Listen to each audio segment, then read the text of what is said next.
we can get to the lake at some point in time. All right, this is the Franklin County Fiscal Court video teleconference special meeting for May 11th, 2022. This is our 5 p.m. work session. Clerk, let's call this meeting to order. And as we begin this meeting, we're going to start with the pledge. And we have a special person, Tegan, from an 8th grader at 2nd Street School to lead us in the pledge. Would everybody please stand for the pledge?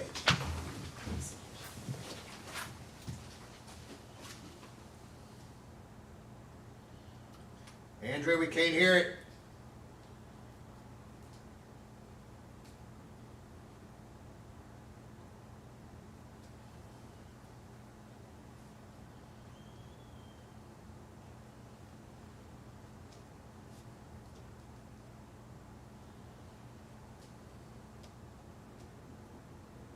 I pledge allegiance to the flag of the United States of America and to the republic for which it stands, under God, indivisible, with liberty and justice for all.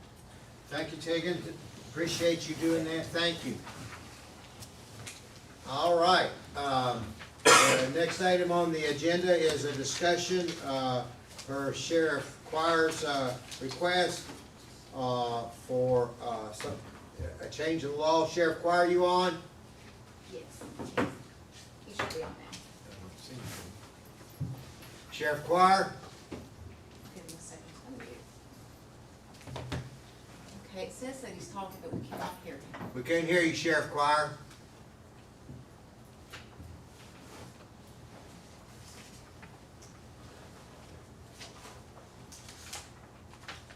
He's gonna get his phone, so he said, hang on just a minute. Okay. He'll be with us in just a second.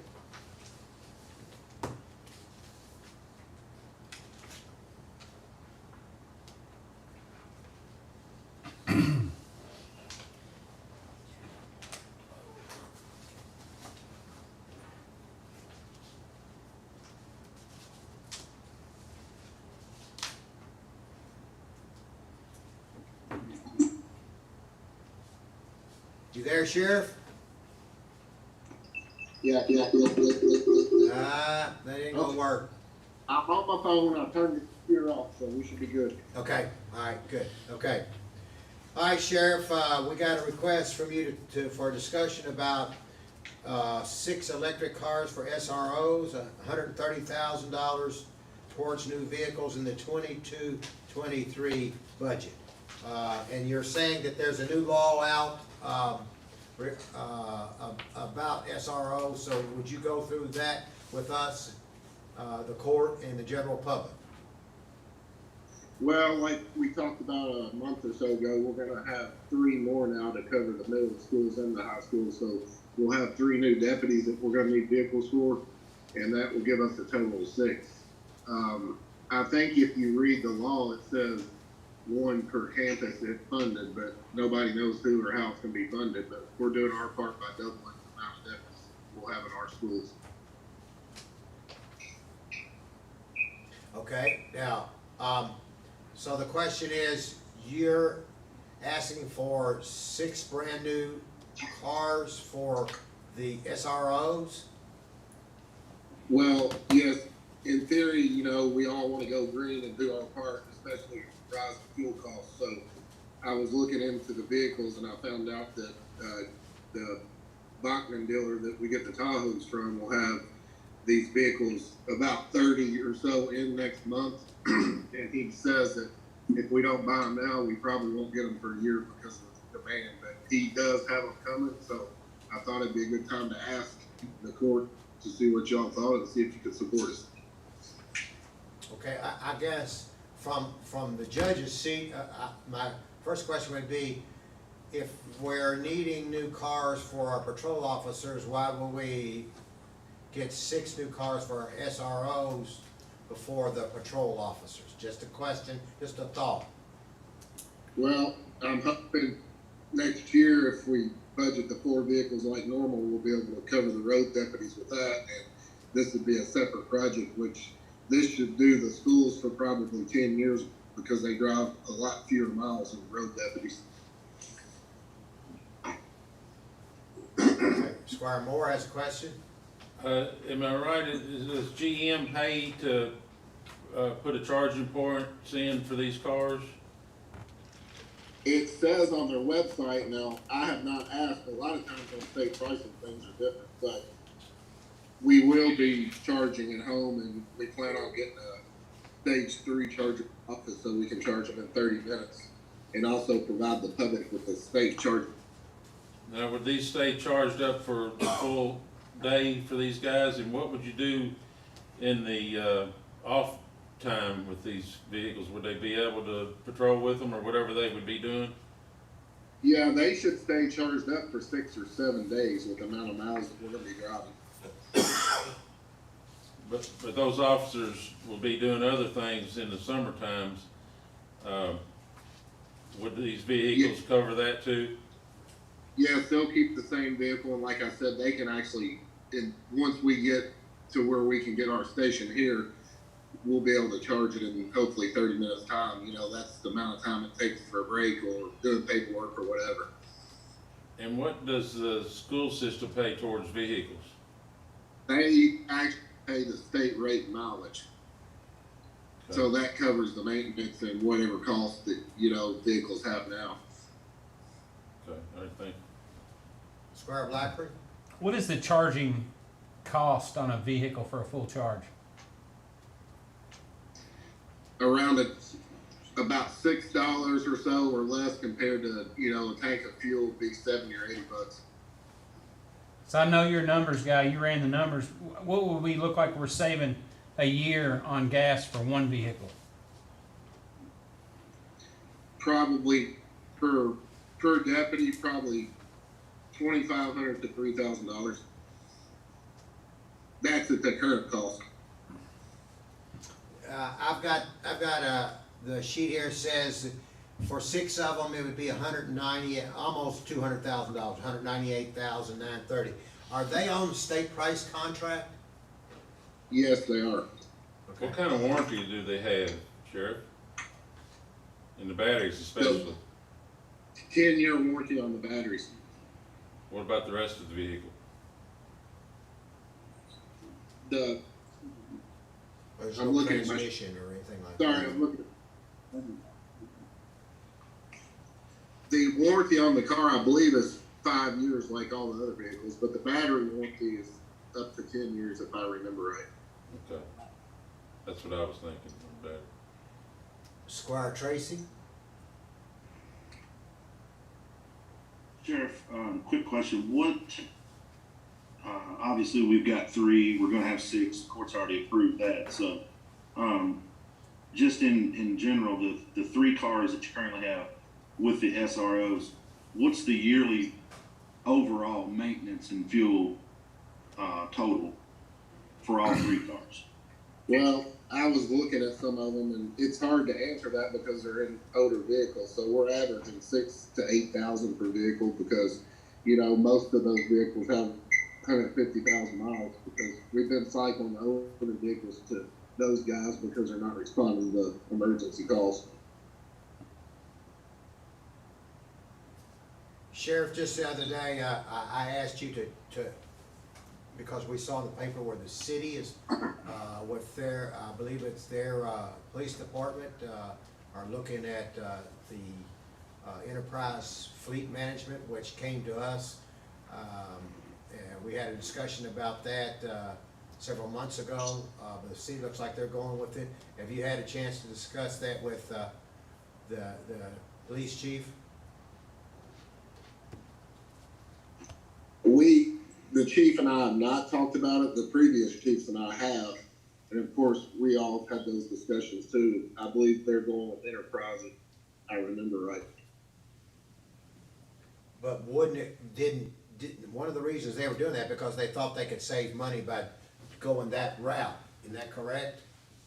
Right, yeah, I originally was okay with that, but I have my doubts. There's several issues that I was worried about, that's why I kind of stopped pushing it. Okay, we've got, I'm gonna go with Squire Muller, then Squire Tracy, then Squire Sebastian. Squire Muller, you're first. Thank you, Judge, and thank you, Sheriff, for being on there. Just to let the court know, because I'm pretty up on electric vehicles. An average vehicle to maintain is 26 cents per mile for cars are only 2 cents per mile because basically you have tires. That's about it. Sheriff, have you looked into solar at all for your facility or the school systems as far as charging in the future? Yes, I actually met with the plant board on 2 different occasions with Mr. Cubon and also their electric engineer, Travis McClure, was here today and we had some discussion. So they're open to helping us as far as planning, trying to find a grant, help us write a grant, whatever. And if, you know, if we get these cars is a big question. And I think they're more willing to work a little harder and help us once they see that we're going to buy the cars. But in the beginning, we'll just charge them at the deputy's house or here with the regular charger. And then hopefully, you know, Franklin County does not have a stage 3 charger at this time. They're all stage 2. So there is one that's going to be going in, but we probably will see that going downtown would be my guess. Some of the cities do. But it would be nice to have that capability here for the public to use, you know, as a safe place and also a fast charger. No, I agree. I think those stage 3 chargers are about 300,000 a piece.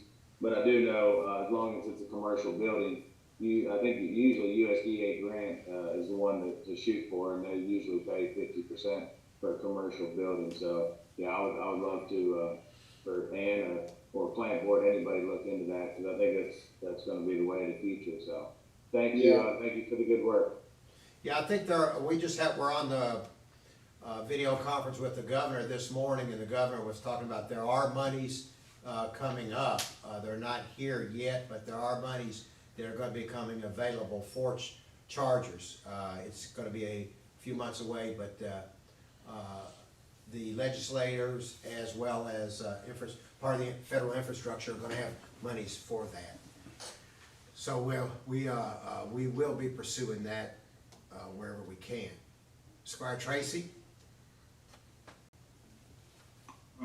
Sheriff, just one quick question again. So if I'm figuring this up right, you're saying that those electric cars are 10 years? I feel like we're cycling cars out now around every 5, and with these, we should be able to go 10 easily, considering the assignment. You're only talking around 15,000 miles a year is what we're driving in that program. Right. So if you're on average, let's say 7, you said 6 to 8. So on average, if you're spending 7,000 per car, which now you're going to have 6 cars, that would be 42,000 a year. So over 10 years, that'd be 420,000. So if you look at the cost compared to what it's going to cost you if you continue to do the program what you're doing, if you looked at the cost of the electric, your savings would be about $200,000 over 10 years if you went with this program. Yeah, and plus, if they do last 10 years like we think, we would be buying 6 cars every 10 years instead of 12 if we were buying them every 5 years. Okay. Great job. Okay. Squire Blackburn? And Sheriff, you said the school reimburses you on mileage, correct? Yes, that is right. It's a state rate. Do they only reimburse you during the school year, not during the summer months? No, we actually invoice them all year round because there's a lot of things going on in the summer school activities, and we bill them for their salary and their mileage whenever they work. Okay, Squire Sebastian? Thank you, Judge, and thank you, Sheriff. I did make an attempt to spreadsheet, and I got a message that the spreadsheet was corrupted, so I wasn't able to open it. So my question is just going to kind of be on the surface of the 6 vehicles. This court has been faced with a situation where there was funds available several courts ago, and 6 brush trucks were purchased for the fire department at that time. And so we came to a situation where all 6 were needing to be replaced at the same time, and not necessarily being in a position when those initially rolled into that period at the beginning of court to be able to financially afford that as well as the existing services. So I just kind of want to get some idea and thought from the court about if we do make this type of purchase, as well as the sheriff, how would we be able to put these in a situation where we roll some off earlier potentially than others, so that we're not in a situation of trying to replace 6 all at one time? Because we've already been faced with that situation. So I'm just anxious to hear what anybody has to say. Thank you. Sheriff Quire will have to answer that one. Well, I was waiting for him, but I'll take a stab at it. You know, typically you may have a couple that are used more than others. Just guessing, like you heard the sheriff's input on that too. But, or, you know, if maybe in 7 or 8 years, you may be looking to replace 1 or 2 of them. I'm just thinking out loud here. What do you think, Sheriff? Or you might have a couple that are taken better care of that last 12 years. I don't know. Right. I mean, if we did, you know, in 7 years, we were smart enough to buy a few, maybe we could cycle the better ones to admin staff like Captain Weber or somebody at the courthouse, things like that. I mean, there's other people here that's not responding to emergency calls. It could be in an electric vehicle. Sheriff, well, go ahead, Squire Straight. I'm sorry, Squire Straight. That's okay. Thank you, Judge. So I wondered if there were other staff that these cars could be cycled to potentially, so that the mileage and wear and tear would give them an opportunity to be cycled off in maybe pairs or in numbers of 3 or some type of thing, so that we're not faced with the same situation that we were when this court was first sat, where we had 6 Dodge pickup trucks that we were told that all needed to be replaced. And so this court has done a job and worked with the fire department to try and cycle those off in a revolving basis, so that all 6 weren't replaced at the same time, so that we could keep our fire protection services at the level that we're all accustomed to having it. And I think we want to have the same thing with you based on your request. It's just trying to figure that out ahead of the game, since we already know that we've had that situation hit us at least once, if not more frequently. That's the only reason I bring it up. Sheriff, could, I'm just throwing this out. Do you have enough older vehicles that we could go 3 vehicles this year for your SROs and 3 vehicles next year for your SROs? The 3 this year, you would pick whoever they were. The other 3 would continue to use the older vehicles, and then next year we put them back. We put the other 3 back in the budget. That's a good question, Judge. I appreciate it. We do have vehicles, but they're not the safest. And if we do use those 3, we would not have any pool cars for the rest of our fleet. We would just probably get into sharing vehicles. But yes, we could figure it out if we had to. Okay. But you don't know the availability of them outside of this window either, do you? I can tell you that I talked to Chuck Hill, which used to work at the state, and he's our rep for state contract at Bachman, and he says that he will have them next month. And if we don't buy these, it will probably be a year before we get them. Is he guaranteed you can get 6 of them though? Yes, for now. I just told him I was trying to get 6, and we bought a lot of vehicles through him, and he said that he would hold 6 until I tell him different. Okay. Squire Muller? Thank you, Judge. Sheriff, quick question. I'm not familiar with the GM version of the electric vehicle. Have you talked to any other departments that have used those and feedback, things like that? Because I do know years ago, like Chevy put a Volt out, a buddy of mine had, and he said it was terrible. So I'm just wanting to make sure what we're buying here is exactly what we need. I believe it's a good brand, and I was looking at other agencies that have them. You can actually go to like NYPD, and they have them striped up with lights and cages and all that stuff in them. I haven't talked to anybody about them, but based on the warranty and the name, I was thinking, it would be a good brand and a good cost. And I also, as far as getting the police equipment, I had to make sure that you could get cages and lights and all that, and I confirmed that you can. Okay, what does that cost per vehicle for those, do you know?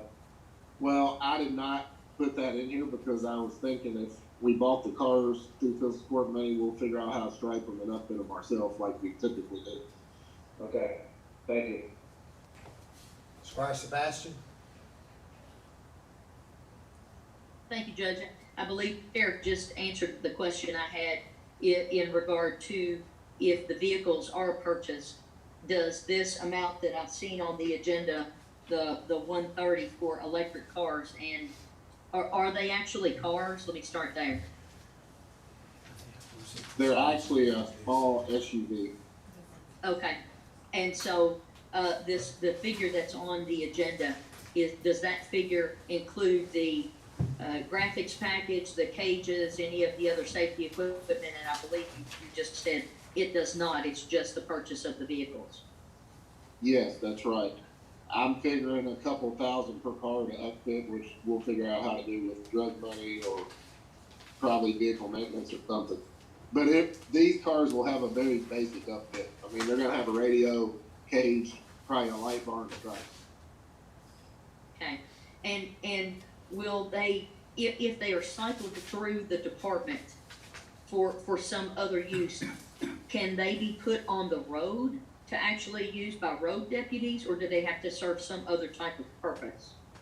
They could, you would just run into the charging issue. You know, you definitely don't want to be going to an emergency call and run out of the electric or charge. And so if that is the case, is there a plan to put a charging station at the sheriff's office? I think one of my colleagues may have asked if there was a plan to put charging station at the school facilities, but is that only at the sheriff's station as well as taking advantage of maybe other charging stations within the community at this time? Well, what we're going to start out doing is charging at home and have a charging ability at the office, but the goal would be to get them in the high schools, the academy, and of course, the stage 3 here at the office. I did talk to the superintendent. He supports it. It's just going back to finding grant money or who's going to pay for it or whatever. Everybody likes a charging station. We just got to figure out how to pay for it. So if there is a charging ability at home, will they require more or upfitting at a home, or are these going to be able to use what's existing at the home? I know some of them are going more to that type of availability to charge at home with existing equipment. It's going to cost about $600 to put the plugs in the deputies' houses if we use the 220 ability instead of like a regular cord, which takes a whole lot longer, is the way I understand it. And so is that cost also borne in the figure that we see on this, or is that an additional cost that we'll see at a later time? No, I would not be asking the court for that. We'd either do it ourselves, or the GM website says each customer that buys one, they'll put a plug in your home, but I'm not sure if that applies to some on state contract. I haven't been able to get that answer yet. That's a good question. It would be great if you could share that information back to us. Thank you very much. Yes, sir. Sheriff, so I'm gonna make this clear, I'm gonna ask this question, try to make this clear. You're asking for 4 new vehicles in addition to this 6, so 10 new vehicles. Aren't you asking for 4 for $130,000 in the budget for cruisers? Is that that? Yeah, these would cover the 3 new deputies and get rid of the old 3 vehicles for our school program. And you know, next year, like we always do, we try to replace 4 road vehicles. So yes, that's what I was asking. So you're looking, then really the total is 10 new vehicles, 6 for SROs, 4 for new deputies, but they're not electric cars. So there's almost a $200,000 bill in here and a $130,000 bill. So we're looking at about $330,000 for 10 new vehicles. Am I right or wrong on that? And I'm asking that just for clarification. Yes, Judge, you're right. Okay, all right, all right. So just wanted to make sure that I was right and that everybody understands what's being asked here. So, Are you asking for these to be purchased this year or yes, next year? After July 1st? after July 1st. The cars that we're speaking of, I'm asking for this year because they will be gone after June. That's what I thought. So you're asking, so you're even asking to have it all put back into, amend the budget, put it in this budget now? Yes. Oh, okay, okay. Squire Tracy, Sheriff Choir, just to follow up on the second, on the 130,000, that's not something new, is it? I mean, I know your fleet's always been a priority for you. Basically, that ask there is just to make sure it's identified in the budget. Is that accurate? right, I think he's Yes, asking for it now. I think you're asking for it, not even in the budget, the new budget, you're asking for it now, right, Sheriff? Yes, I'm asking for the electric vehicles now. I went ahead and mentioned the upcoming budget for 23 for our other part of our fleet, like normal, the 130,000. Okay, that's what I was thinking. Okay, so Okay. that 130 is not new. That's just something that, per se, that's something that's been a priority of yours since you got in office, is to make sure you upgrade your fleet. So that would be for that budget. You're just wanting to make sure that line item is identified in the budget that is currently being worked on. Is that accurate? That's Okay. right. I just did not want to skip a year like we did in 2019 or 2020, whatever year. The first year was good. The second year, we didn't get any, and then last year we got 2. So I wanted to make sure that we discussed the 4 again so they didn't disappear. Okay, thank you. Have you looked into those 4? Because right now, we're finding vehicles taking at least a year to get. Yes, they order a lot of Tahoes at once. They do have them now, but they could be gone too, but they'll be getting them again. Okay. All right, Sheriff, this was a discussion, and thank you.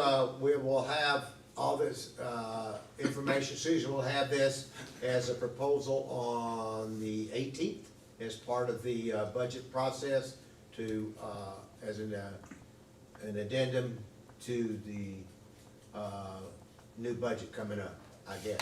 Now, in that case, we'll also have to say by June, on our June 1st budget, if the court so desires to put $200,000 additional dollars in to go ahead and get the vehicles ASAP, immediately, we'll have to amend the budget, this budget to do that. You mean in the June 1st meeting? Yes, at a June 1st meeting, yes. We'll have to decide where we're gonna go with the budget, and then we're gonna have to decide where we're gonna go with the request to have them now. Susan, you wanna say something? Well, I was just gonna say, there's an amendment on the schedule tonight. If you already know what direction you're going into, we could go ahead and get that ball rolling. We're running out of meetings. It takes 2 meetings for amendments, but we'll make it work whichever way the court decides. Put it on down. Yeah, he needs to know now whether we're gonna do this or not. Yeah. We can. Yeah, so I guess, I was afraid. Sheriff, would you need a commitment? And then Susan, would it be okay to do the commitment as far as the amendment? Obviously, it sounds like the sheriff has to either commit to purchasing them or they're gonna be gone, is the way it sounds. So can we do a commitment tonight if everybody's for that? The amendment portion of it would be, you're gonna be amending in, unless you choose to use ARPA funds, you would be using county surplus funds, so you'll be amending in surplus money. And that's, we have funds secured there Right. that we can go ahead and capture and, transfer to the sheriff's fund. Sounds good. Thank you. I'll say if we're gonna do this, we need to go on and do it so he can get these cars. Yeah, I agree with Square Moore. So then, the question is, since this is a special call meeting, can you put on the special call? I'm asking you. Okay, so the Can we- budget amendment is on there, Susan can amend the budget amendment. We'll submit it, if she wants to prepare it and send it to me, and I'll distribute it, but we're not changing the agenda because the No. budget amendment is already on the Correct. agenda. Okay, that's the question. All right. So. And the amount is what, $200,000? Is that what I heard? 190, Tamara's got the exact. 198, 930. How about 200? Can I make that That even? would be, that'd be even better, yes. All right. And that will not include, striping them, doing all the other stuff that comes with them, as well as, $600 each for the homes to be fixed up for charging, right, Sheriff? Yes, Judge, that's right. We'll take care of that when we're. Okay. Okay. All right, everybody understand that? Everybody understand what Sheriff's asking for? Okay, all right, so we'll do that, and that will come at the, when is that on the agenda? 19, I believe. 19? Okay. Yeah, okay, that'll come on as another piece on item 19. All right, everybody okay with that? Everybody okay with that? All right? All right, ready? Okay. Thank you, Sheriff. Thanks for coming on. Thank you for your request, and we'll have that on the agenda in who knows how long, but in a while. Okay? Okay, thank Board. Have a good evening. Okay, thank you again. All right, the next item on the agenda is authorization for approval of minutes from our regular meeting of April 22nd, 2022. Any discussion on that? The next item on the agenda is authorization of approval of minutes from our special meeting of April 26th, 2022. Any discussion on that?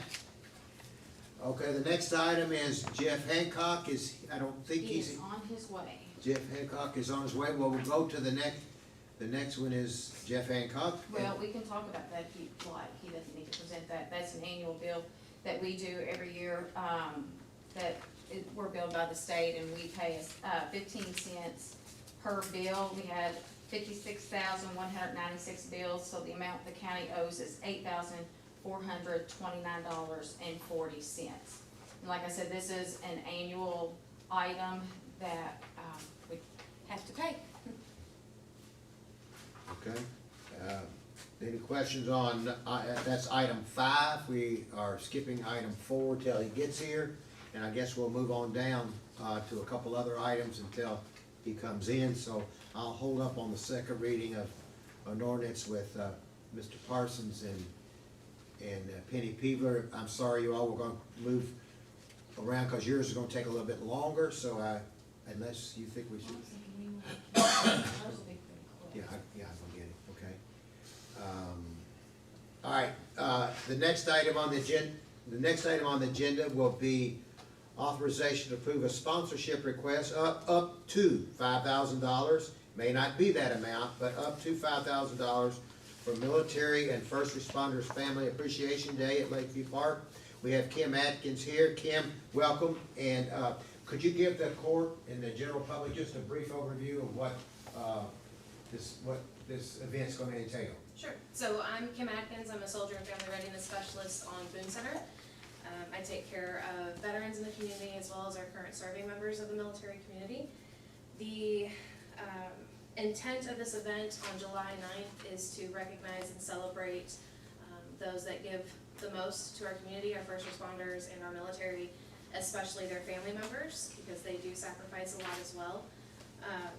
This being both the capital and the seat of the largest National Guard Center in Kentucky. I think that it's appropriate to celebrate those families here. We have an innumerable amount of employees that are staffed at Boone Center. We have tons of families in the community.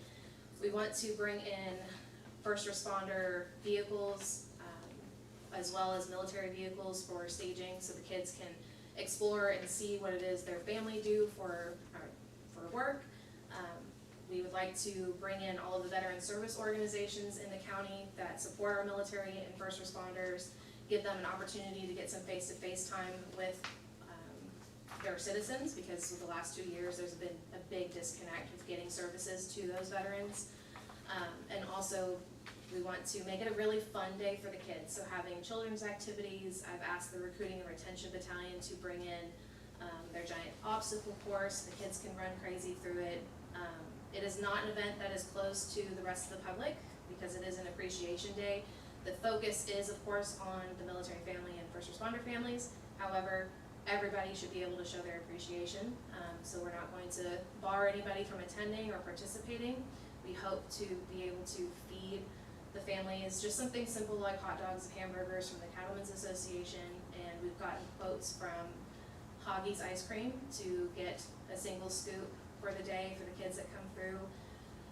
There are other counties that have been doing this, and I think there's going to be more across the state over the next few years, for my offices at least, and I'd like to see Frankfurt be the biggest, because I'm ambitious. We'd like to see that too. Any questions for Kim? Any questions? I do have a cost breakdown, because the intent is to ask for funds. For hot dogs and hamburgers and condiments and things, I got just a generalized quote from Kroger for about $904. Of course, I'm sure we could supply those for cheaper at Costco or other places. And this is to feed 500 people, so the intent is 500. We got a quote from Hoggy's for the duration of the event. 1 scoop with 8 to 12 different flavors, $1,150. And then for advertising and promotion, and potentially coming on site and providing entertainment in the live broadcast, Froggy's has quoted us $1,125, and that's 25 broadcasts leading up to the day of the event, and then of course DJing and playing music there on site. There would also be some state journal advertisements too. And the state journal advertisements as well. That cost brings us to $3,279. So asking for up to $5,000. It's hoping to catch anything that may pop up in between now and then, but those are our hard quotes right now. Okay. Questions for Kim? Spur Mother? Thank you, Judge. I just want to thank her for bringing this to us, and I also want to thank her for bringing the financials. I think it's nice to be transparent with the money's going towards, so thank you for that. On a point of clarification, so the money would not be going through the National Guard or through Boone National Guard Center. We are partnering with the VFW Post 4075. I got a text message today saying that they did approve us to use their 501c3, so any donations that they get, we will route through the VFW, and they will be the ones paying for the services and food. Thank you. Is the Cattlemen's Association donating their food? That was not At confirmed. the time? I think they have a meeting next week, and they're gonna, Keenan's bringing that up. So they're at least tracking the event, and they would like to support, but we didn't get a quote on whether or not they would do it for free. Are you asking for any other sponsorships from any other organizations in town? I did speak to, I forgot her name already. Blair Hecker at the city today. They did ask how the city can support, and I mentioned that I was meeting with you all tonight. I didn't outright ask for funding, but I said if the city were so inclined, we'd be happy to find a way to spend the money in a good way. I'd like to split the cost of whatever it is that the city would pay, because this is a joint city and county. First responders, military live in every part of this county. That's right. Yep. And additionally, I do believe traditional banks said that they may be able to supplement. They'll be on reserve if we need any more monies too. Possibly. Why haven't we been doing this already? COVID. COVID is one thing. We'll blame it on COVID. think it's a great, thank you. Okay. I did some calling as well today and talked to some Okay. folks. Okay. So, I'm excited about it. I think it's a great thing. Great. Mr. Carmore, do you have a question? No, I mean, it's great. Jim. Larry had a question. Okay. If there are no other questions, thank you. Yeah. We'll get back with you, Thank you okay? very much. Okay, the next item on the agenda is we'll go back and do authorization to receive the clerk's quarterly report for 3 months ending March 31st. And Jeff, welcome. I know you've had a busy day. And after you give us your report, just, if you don't mind, just go once again, since the general public's here and voting starts tomorrow. Okay. Briefly about voting. Where's the best place? Where can people see me at this point? Right where you stand. Wherever you. Okay. There you are. Good talking, it'll track you. Yeah, get you. First and foremost, thank you all for having me here today. I just left a precinct officer election training that's going on right now. We've got 50 people over in the main courthouse training right now for tomorrow's elections that start. Our early voting locations, most of you know, are at the Capital City Christian and at the Old Frankfort Plant Board. Did they get the steps in today, whatever they were working on? They put a ramp in the back for us. So they can't So- come in the front? You cannot come in the front of their Old Frankfort Plant Board. That is just a logistic nightmare that they are dealing with everything going on down there.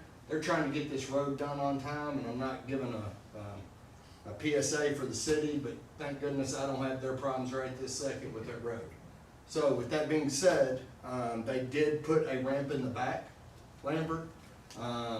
We are looking forward to seeing all the voters come through for the next 3 days. 8 a.m. to 6 p.m. Thursday and Friday. 6 a.m. to 2 p.m. on Saturday. We're there. We want you to vote early. We want you to show up. It's really, I need everybody to transform their mind that we are no longer voting on one day. We are voting for 4 days. This is to the ease of the voter.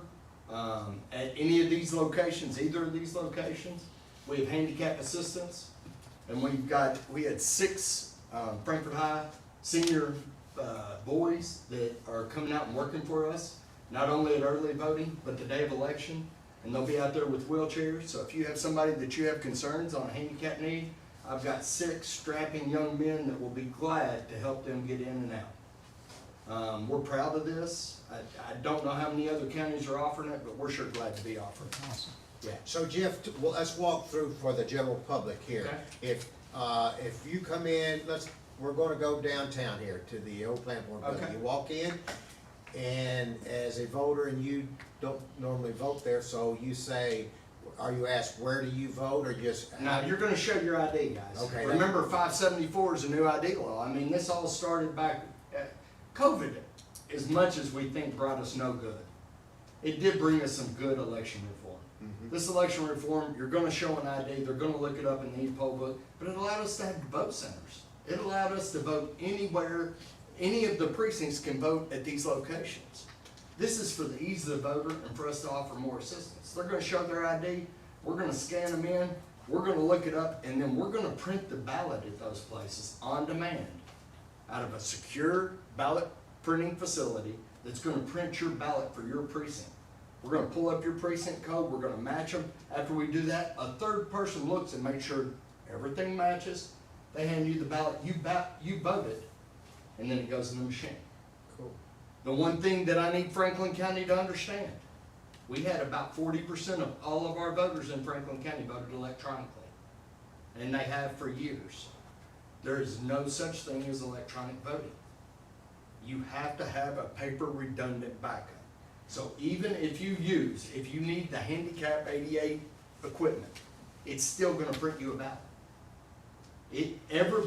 Every vote that will be cast in this election will have a paper trail. If everything went down completely, we could go back in and hand count every one of the ballots, and it would be an exact match for what we turned in on election night. Good deal. Yeah. Okay. So will they still have the option to vote electronically and then it print it for them? It's a handicap accessible equipment. Right. If you don't need the handicap accessible equipment, then we're gonna hand you a paper ballot. Okay. If you need a handicap accessible equipment, by all means. That's why we got the grant. That's why that's 250,000 of the 500,000, 585,000 that we spent is on handicap accessible equipment. So we have it there. It's at every precinct. If you need it, we want you to use it. If you're comfortable and that's what you want to use, and it makes it easier, and trust me, it is nice equipment. It is really nice equipment. But if you don't need it, we're gonna hand you a paper ballot and get you moved to the line, so we're not holding up and waiting and waiting and waiting. We're gonna continue to process voters.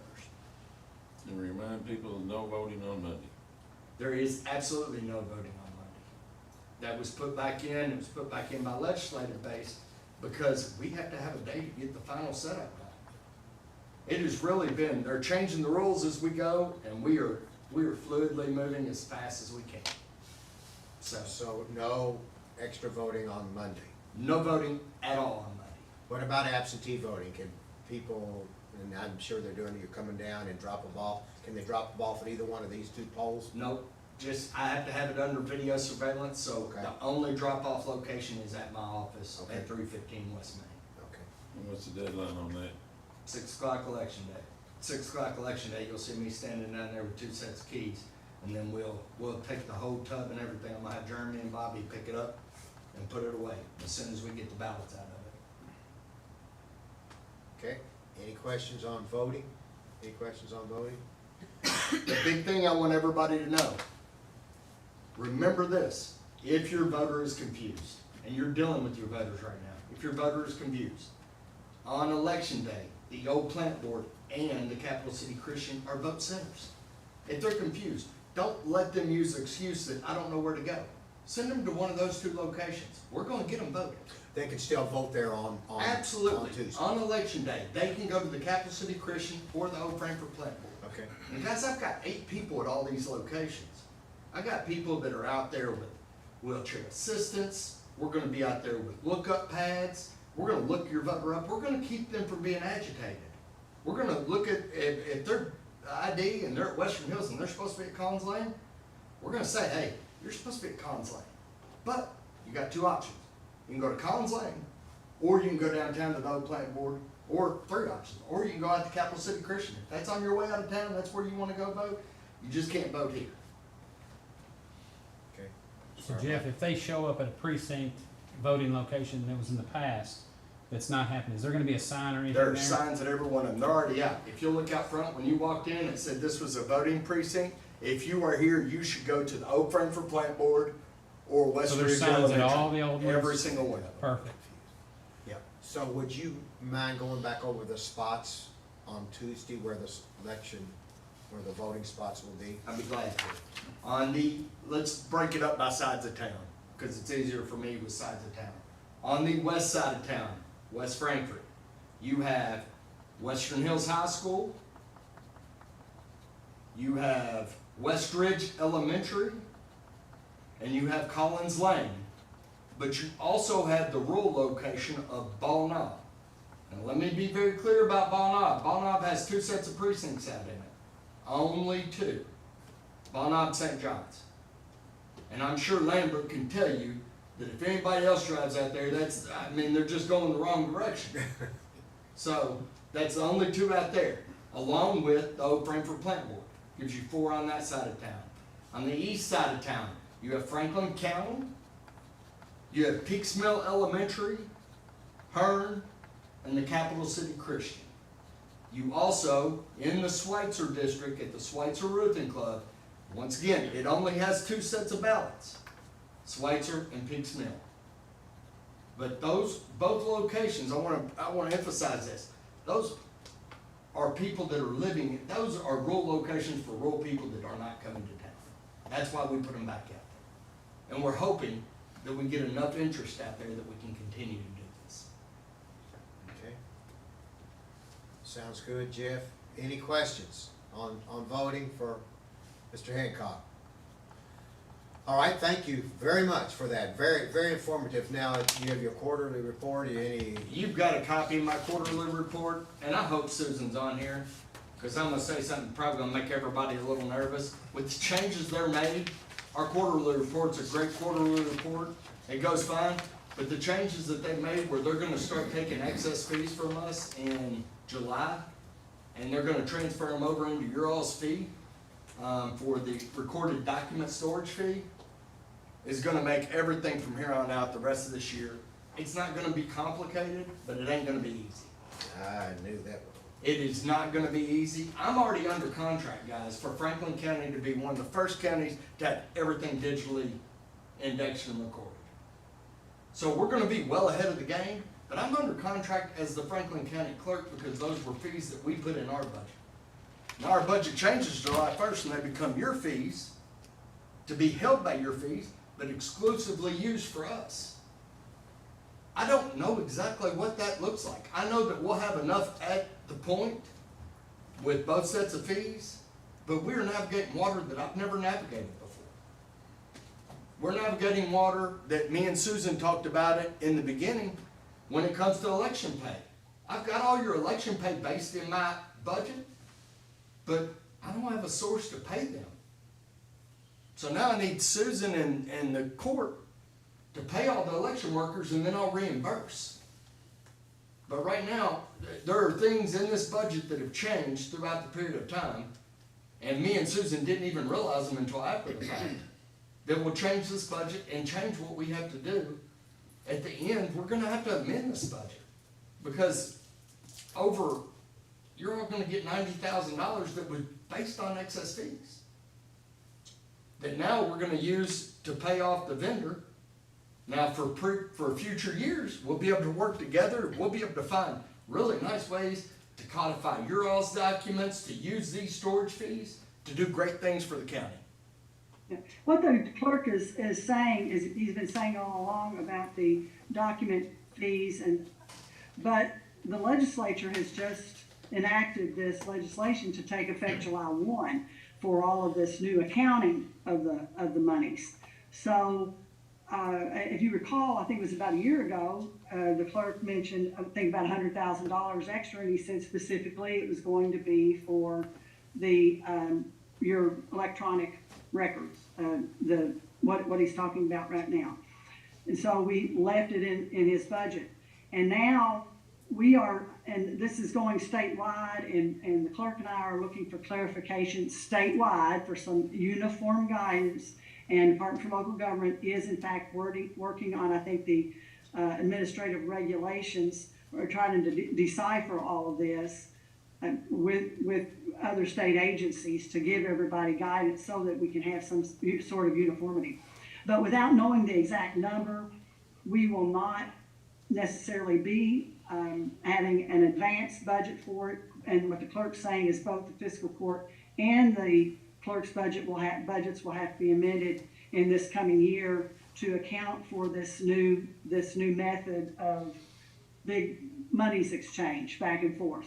And it seems to me like it was, and I don't know what the clerk would say about this, but that it was just an effort for some sort of, I don't know, fiscal court control in some levels of other locations, or just having a specific accounting for this single expenditure to show this is what we're doing with this money, as opposed to it just being a lump sum in the clerk's office. So we'll sort it out as it develops. But once again, you know, we are the arms of the state, so we have to abide by their accounting rules in order to hopefully get clean audits at the end of the day, so and processes in place that we're abiding by statute. So yes, we're both aware of it, and we'll try to make amends as things develop and more information comes along.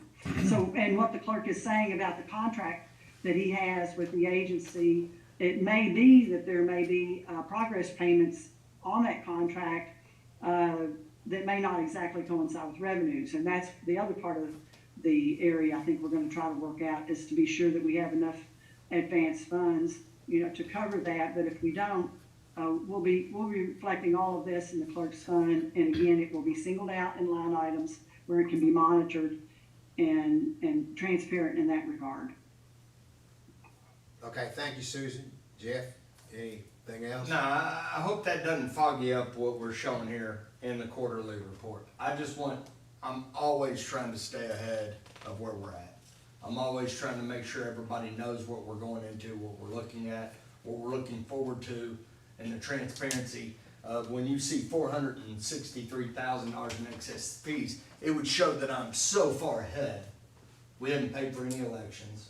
We haven't paid for, there's so many things, and then you take that quarterly money away, and all of a sudden it's not the same money. It's not and I don't want anybody to look back and go, how'd you have $463,000 in the first quarter and $300,000 at the third quarter? You know, if money moves and money shifts, there's nothing I can do about it. We will follow the letter of the law and make sure that Susan, on July 1st, which will be in August the first transfer, ends up with everything she's supposed to have en route. The first year it may be painful.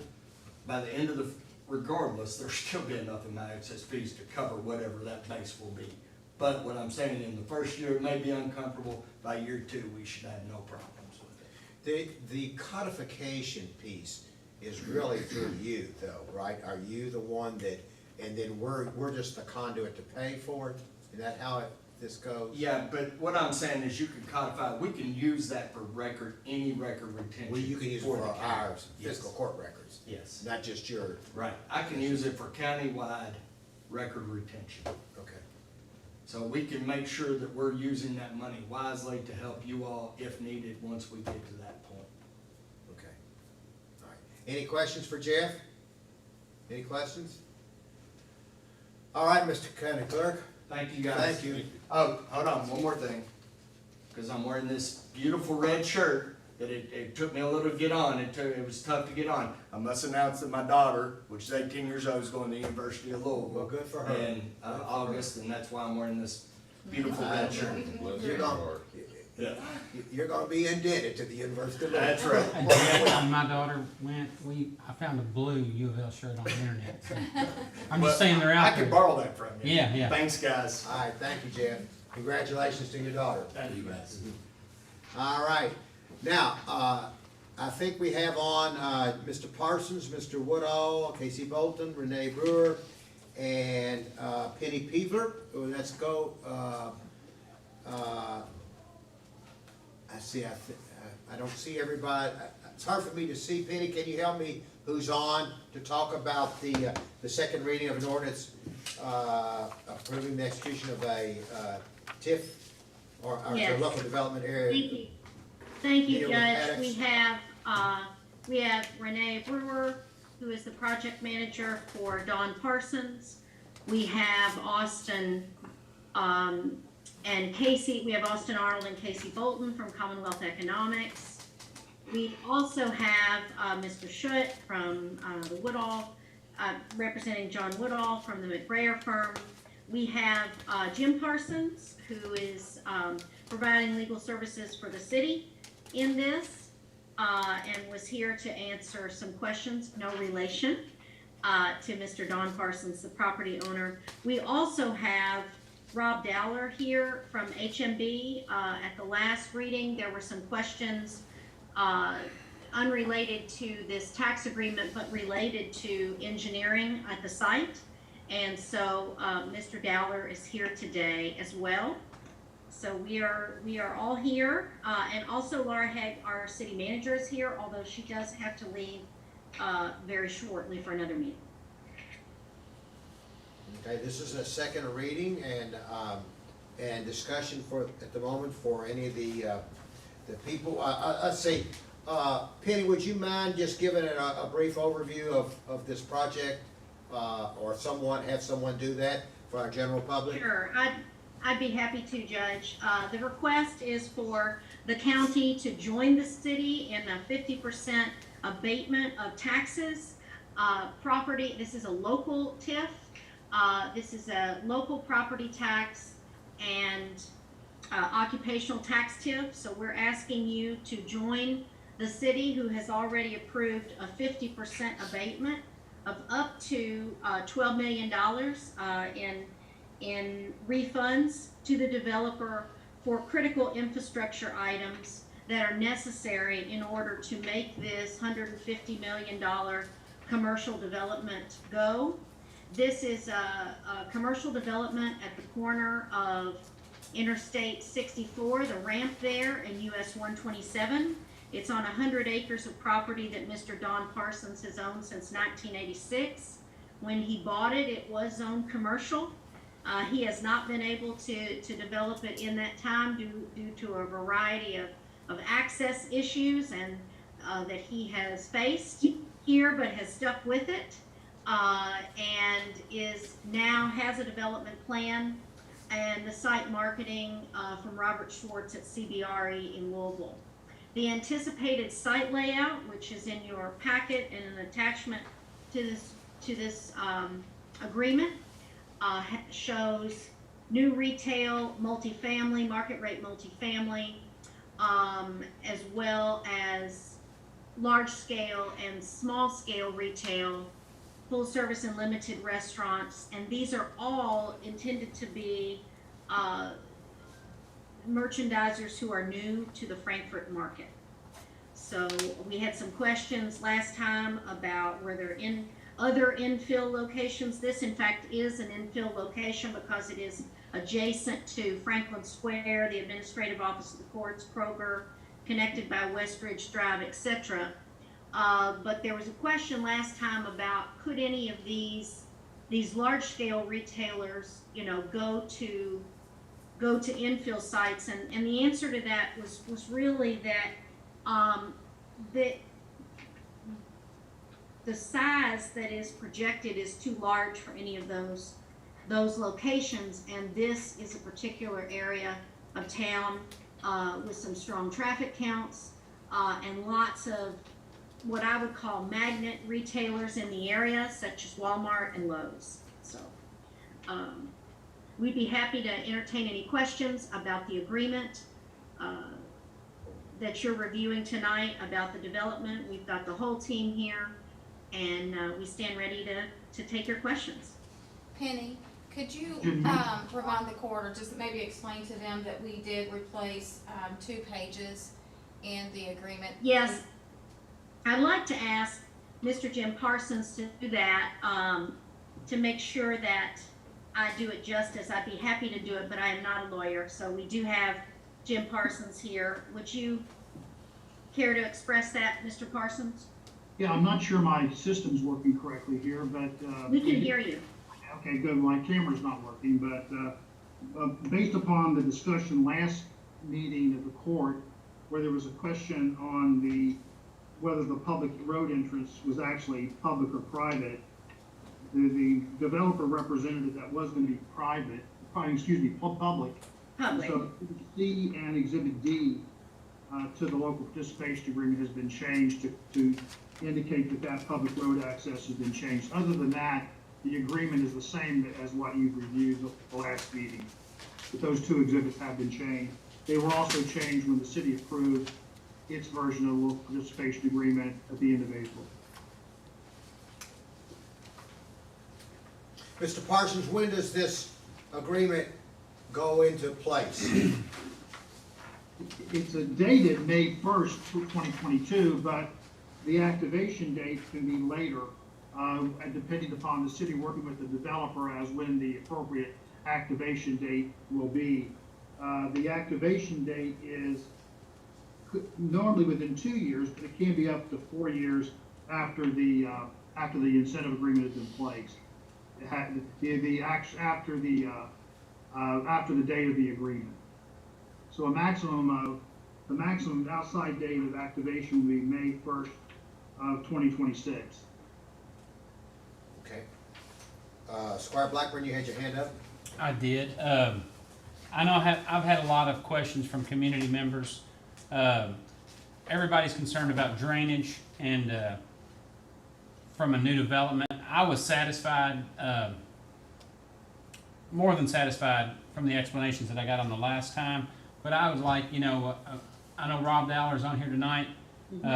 Not only the water that we have on that existing site, but the water from other sites. I wonder if Rob could expand on that a little bit and let the public know how y'all are dealing with that. Thanks for the question, and I could try to go through this at a high level, but I actually brought Brad Gregory, who has been working on the design for the drainage of this up to this date, so he could jump in and kind of get into the weeds on this a little bit, JW, or Mr. Blackburn. Yeah, before Brad comes on, let's introduce you as HMB. Yes, I'm president of HMB, Rob Dowler, and I brought Brad Gregory and David Brown. And Brad Gregory has been working on the design to date, and David Brown is our guy who's going to be out in the field dealing with this and doing some of the design work moving forward. So I wanted both those guys to be here tonight to kind of weigh in and get in the weeds on any of these kinds of questions. And instead of me just trying to address these at a higher level, I wanted Brad to be able to jump in here and talk about what we've done so far and then what we're going to do moving forward. Okay. Thank you. Yeah, Welcome, thanks, Brad. Yeah, appreciate the court having us on and letting us describe some of this and go through it. And I appreciate the question, Squire Blackburn. So, as you probably know, by regulation, any development that occurs out there, we're required by ordinance to meet at least the existing runoff volumes and flow rates that come off the site. So basically, we're not allowed by ordinance and through that review process to release any more stormwater at a higher rate than what comes off of it in the existing. That stage of this development we haven't reached that stage yet as far as the full development. Now, there is some activity going on out there now that has been approved by the city, and we have gone through that stormwater design process, and we have a calculation summary that shows that we're actually releasing less stormwater off of that site than we were in the existing situation. So in other words, after it's developed, we're going to release a little less water than's coming off there now. So all I can say to that is we understand there's problems downstream on the Old Lawrenceburg Road area, and there's a lot of concerns there. And those problems have been there for a long time, and they will continue to be there. And our goal or the process for this project would be that we will not change that. We will not aggravate that. That by ordinance, we're not allowed to release any more stormwater off of this project than the existing situation. Okay. Squire Moore? I was looking my records there, there was one day, I don't remember if it was the end of last week, I guess. We had a pretty bad rainstorm and there was mud running down the creek at Old Lawrenceburg Road, I assume coming from this property. Has that been addressed? My knowledge, it has. They had actually just begun construction Right. that day. I think they were literally putting in silt fence, doing some clearing, and putting in silt fence that day. I understand. They have all their erosion control measures in now, and I know that the erosion and sediment person for the city has visited the site, as well as Public Works was there today, and they seem to be satisfied with everything that was going on. Good deal, thank you. Okay. Anybody else? Anybody? Squire Sebastian? Thank you, Judge, and I want to thank the team for being part of this. And I appreciate Squire Blackburn and Squire Moore asking about the drainage questions, because my constituents have certainly shared a number of concerns about that. So I am very pleased to hear that this will not exacerbate existing issues that are there that we're all aware that are there. Continually over the last 2 months, the sheriff's office and other first responders have had to put barricades up on Old Lawrenceburg Road because water has come out of that small creek onto the road and washed some rocks and other debris there. So that is very good to hear. I have had a number of other constituents reach out regarding or individuals who use US 127 as their main route into the community, whether it's for whatever purpose. And I don't know who, but can someone discuss the traffic survey and or access points to the proposed development specifically those coming off of US 127, as I'm really concerned about existing traffic backup that is there now and potential adding to that with this development. So who can kind of speak to that process of coming off 127, the number of access points, et cetera, so that I can get back with constituents who have shared their concern about that, as I will be getting back with those who shared concerns about stormwater runoff. Thank you in advance for whomever and however it's responded to. Brad, do you want to go ahead and talk about this? I was wondering. We can both tag team it. I figured I was gonna get voluntold to do that one too, so. Well, you start. No, I appreciate the same process applies here as far as Sebastian, that before we're ever able to do anything for development out there, we will have to have a full traffic impact study for the entire development that would obviously require more access than what we have out there right now. And, you know, I think you guys are aware that there's some projects that the state transportation cabinet is looking at to possibly provide access to not only this, but that whole multi-use development there at Franklin Square, the existing development. So, like I said, there is some small work that's going on out there now. We have done a traffic impact study that was prepared to the satisfaction of the city for an entrance into the development there right off of 127. There's currently a dirt gravel entrance there that was a shared use entrance by several parcels that Mr. Parsons now owns all of those. And the proposal right now is to do a right in and right out entrance there on 127 and to extend the median there on down that raised median where you would no longer be allowed to turn left into this development or left out of it. So, you know, we had recognized there were some safety issues there, and so that was our proposal, was to restrict that to a right in and right out. Whereas that's an open, completely open entrance now. So, but for your to the main part of your question, the rest of this development that is incorporated inside this TIF boundary, once that process begins to develop, that's when the rest of those regulatory hurdles would be crossed. Yes, it's a high level traffic study that has to take place, and you know that's mandated by federal highways as well as Kentucky. So what we have to look at is to make sure that we're not doing any harm there either. Much like the drainage that we talked about, we have to look at the traffic to make sure that nothing is going to be a negative impact to the interstate, since we're right in the vicinity of the interchange off of I-64, and to the existing 127.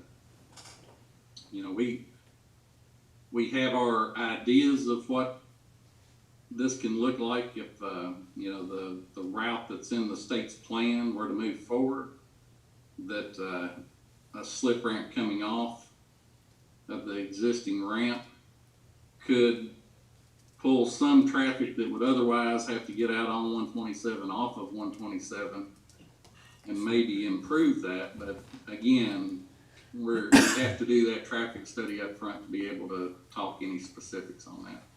I'd like to add something to that, Rob, just from the city's perspective and this tax abatement agreement that we have passed. We do have, the developer has provided us with the information showing there are 2 entrances and exits to this development, and Vandalay Drive will be connected with West Ridge Drive. There is a stoplight there at West Ridge by the Panera. That is the stoplight for this development. There is a light there, it's existing. You will come in past the Panera and make a right, and that is where Vandalay Drive, the existing road, is going to connect into this development. So for all intents and purposes, that's the work that this developer intends to undertake. And then you do have that secondary entrance and exit, as the engineering team spoke about, at the right in and right out. But there is access to this development at Vandalay Drive at an existing stoplight at West Ridge. So that's what was presented to the city. That's what our Board of Commission had as an understanding and that was adopted when we adopted this agreement. So anything else, you know, is really for the future. I think at this time, our focus is on this tax abatement as it relates to what's been presented with the two existing entrances and exits. Okay, any other questions? Squire Muller? Thank you, Judge. Thank you, HMB, for clarifying those, because I think those are the two big issues we've been hearing about from constituents. Can we talk a little bit about exactly the details of the TIF? Just to, you know, it's been a couple weeks, 3 weeks since we last met. Can we just discuss that? I guess, Penny, that might be a question for you or Mr. Parsons. Thank you. And I think Austin and Casey are here. They're the experts. They're the external experts providing the independent economic impact of this TIF. So they're here and ready to take any questions that you may have on that. And as mentioned, Renee Brewer is here as well, the project manager. Yeah, this is Jim Parsons. Just as an overview for you, I hate to correct Penny here, but it's not a tax abatement. TIF doesn't abate any taxes. Sorry. It basically allows Reimbursement. Sorry. Paid. In this particular situation, after the activation of the TIF, which, as we heard earlier, could be up to 4 years from May 1, probably will not be that long, but basically both the city annually, the city and the county will agree to pledge 50% of the incremental increase in occupational taxes and real estate property taxes as a result of this project, which for up to a 20-year period, up to a capped amount of cost for public infrastructure. In addition to that, the developer, none of the costs that you will be incurring or reimbursing. You won't have any responsibility for the financing or anything of this. Your obligation is exclusively to pay the increment over in the event it's generated by the project in accordance with the agreements. In addition to the fact that there is a provision in the development agreement, however, that the developer has a period of 6 years to develop and complete the project, and if he doesn't complete it within that period of time, then there is an option to terminate the development agreement and the rights under the TIF. So just be aware there are some outside dates that are applicable to the developer. Again, the base, the increment you're talking about is there's no payroll tax base on this, so that would be 0. So the increment you're talking about is the incremental increase over the current real estate taxes that are currently being generated to the city and county. In addition to that, consistent with what we did for the downtown TIF that the county participated in, there is a provision that prevents existing businesses from relocating into the TIF district, and then those being counted as new revenues. We have an exclusion that new revenues will not be included in the calculation of the TIF if they're for existing businesses and employees that are relocated into the district after it's created. So that's just an overview. The project is, again, as Penny indicated, about $148 million mixed-use commercial residential project, and it's estimated about 16.8 million would qualify as infrastructure costs. In addition to that, again, but that's capped at $12 million, and even though there's a capped amount in there, the developer is still required to actually expend that amount. So the developer is going to be required to provide documentation that they've expended the amount of infrastructure costs that they're going to get reimbursed for. So that's part of the agreement also. Mr. Parsons, would you please make the general public aware of what taxing entities this incremental, this TIF applies to, and what entities it doesn't apply to? Okay, the only taxing entities that would be applicable here are the city and the county. It would not, because those are the parties to the agreement. It doesn't affect any other taxes that would be generated to the school district, to any special district, or to the state. So you're simply, this is a pledge from the city and the county only, and it doesn't affect any other tax revenues. Thank you. Are there any other questions? Squire Tracy? You're on mute, Squire Tracy. One of the questions that I asked in the past was in regards to empty storefronts. Obviously, that's a concern for all of us, and and I brought up Parkside being one. You had referenced the market, the area, and how much different it was than Parkside, and who you all thought you would attract to that area. Can you go over that again? That way everyone gets to hear that again, please.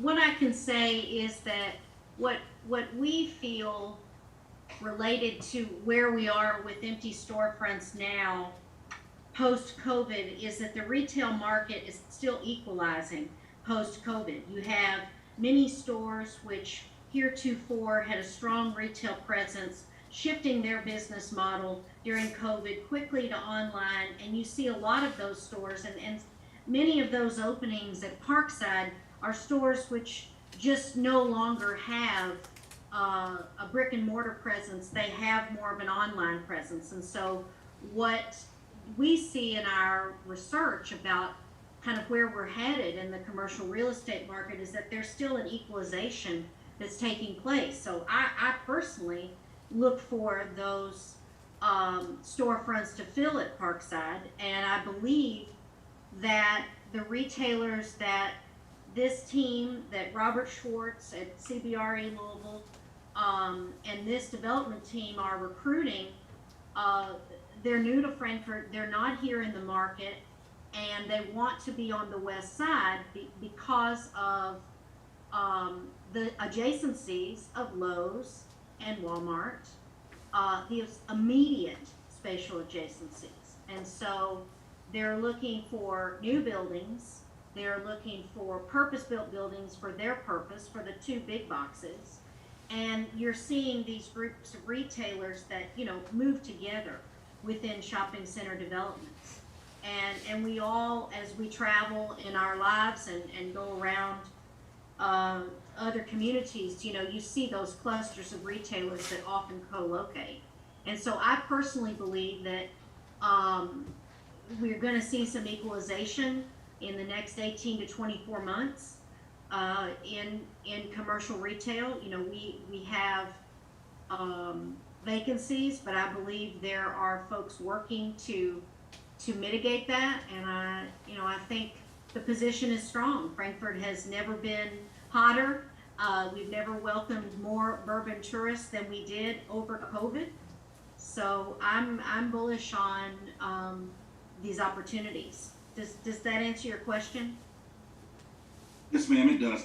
I also want to thank you and Patrick for all your work on this project. I know without you two, this project doesn't happen, so thank you.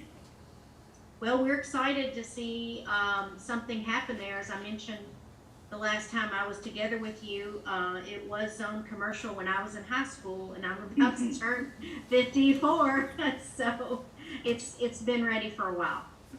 Squire Muller? Squire Muller? Thank you, Judge. I think Mr. Parsons mentioned, this court agreeing to the parcels B and C TIF, and I think that's a great thing. I've researched TIFs a lot since that meeting a couple years ago, and I would ask, what are the chances of, and I've looked into this, about making the TIF non-transferable? So the developer is responsible for building the infrastructure, but if he decides to flip this project halfway between it to make money, and I don't know this gentleman, but I'm looking at this as a business thing, then the TIF stops. So I'm going to throw that out there, and I haven't had a chance to talk to anybody about it, so I hope I'm not catching anybody off guard, but I would like to maybe discuss that. Mr. Parsons, can you respond to that? normally in these cases, the TIF agreement stays in effect, and that it's not unusual that it will continue even if the property or the developer itself changes, because those costs have been incurred, and so those costs are so for right now, that there's nothing that would prohibit the TIF to continue if the developer sells the project and then so whoever, because so there's nothing in there that would preclude that. That's all what I'm saying. So Mr. Parsons, I guess that the question would be if the Smith Company starts this project and the Jones Company comes in and buys it from them but wants to continue the project, there wouldn't be an issue, would there, as long as they were still working on the project? I guess the issue would be is if they're not gonna do it and they're gonna do something different. Well, the project, if they do something different, then they have to come back to the city anyway if there's a substantial change in the project. But for instance, it's not unusual here for you have a master developer, say in this case, the paddocks of Frankfurt. They then will have sub-development agreements probably in place with respective entities within that. There's nothing in the agreement that if that development comes in and pays for some of the costs, whatever, they could, assign a portion of their increment to them to cover those costs that they may incur. So that's not unusual, especially with a mixed-use development like this that may take several years to put together. So. Okay, let me throw this out there. And again, this is no disrespect to anybody. I don't know these developers or anything. But let's go back to parcels B and C. I know that's not what we're talking about. But let's say the city gets a federal grant, they build the parking garage. At that point, that gentleman could sell that property and make a lot of money, and the TIF will stay in place. And so, a project that was maybe worth $100 million, maybe sold for $200 million. And that's where I question as far as being non-transferable. And it kind of, because for me, if we're gonna give a TIF for 20 years, which is a long time to commit to for a court or the city, I just worry in the developer's world that it could be sold and it'd be worth a whole lot more to continue the TIF. And I understand the project would continue, but somebody's making money on us at that point. So that's what I was getting at. And again, this isn't personal. I don't know these developers. Can I answer that question? This is Renee Brewer, the project manager for Mr. John Parsons, the developer who's owned the property since 1986. Mr. Parsons has owned this property for a very long time, as Penny just got through saying, and he has no desire to sell this. There's been opportunities in the past that he could have sold it. He wants to personally see that the project is done correctly to his standard. He has no desire to sell it to someone else to develop. Mr. Parsons has been committed to this piece of property for a very long time, and he continues to be committed. Okay, Renee, and thank you for saying that. And no, you're welcome, and I understand your concerns. Yeah. And you want to know, and I just want you to know that Mr. Parsons is very committed to this. He's held on to this property for a very long time. He's had opportunities to make money on it, and he didn't. He is committed to doing this, and he's spent quite a bit of change putting different pieces together, pieces of property. He had to buy 3 pieces of property to connect with his one big tract. And he's invested in this in the long haul. No, and I appreciate that. I think. Well, you're very welcome. Yes, you're very welcome. You see my concerns, and I don't know this gentleman, but if he wants to see it through, then I don't know if it'd matter if we make it non-transferable if he's going to do the whole shebang. And like I said, I don't know this gentleman. I'm just looking out for our taxpayers, on this, because 20 years is a long time, and I'm all for building this. So if anybody else wants to speak on this, I'd be happy to listen.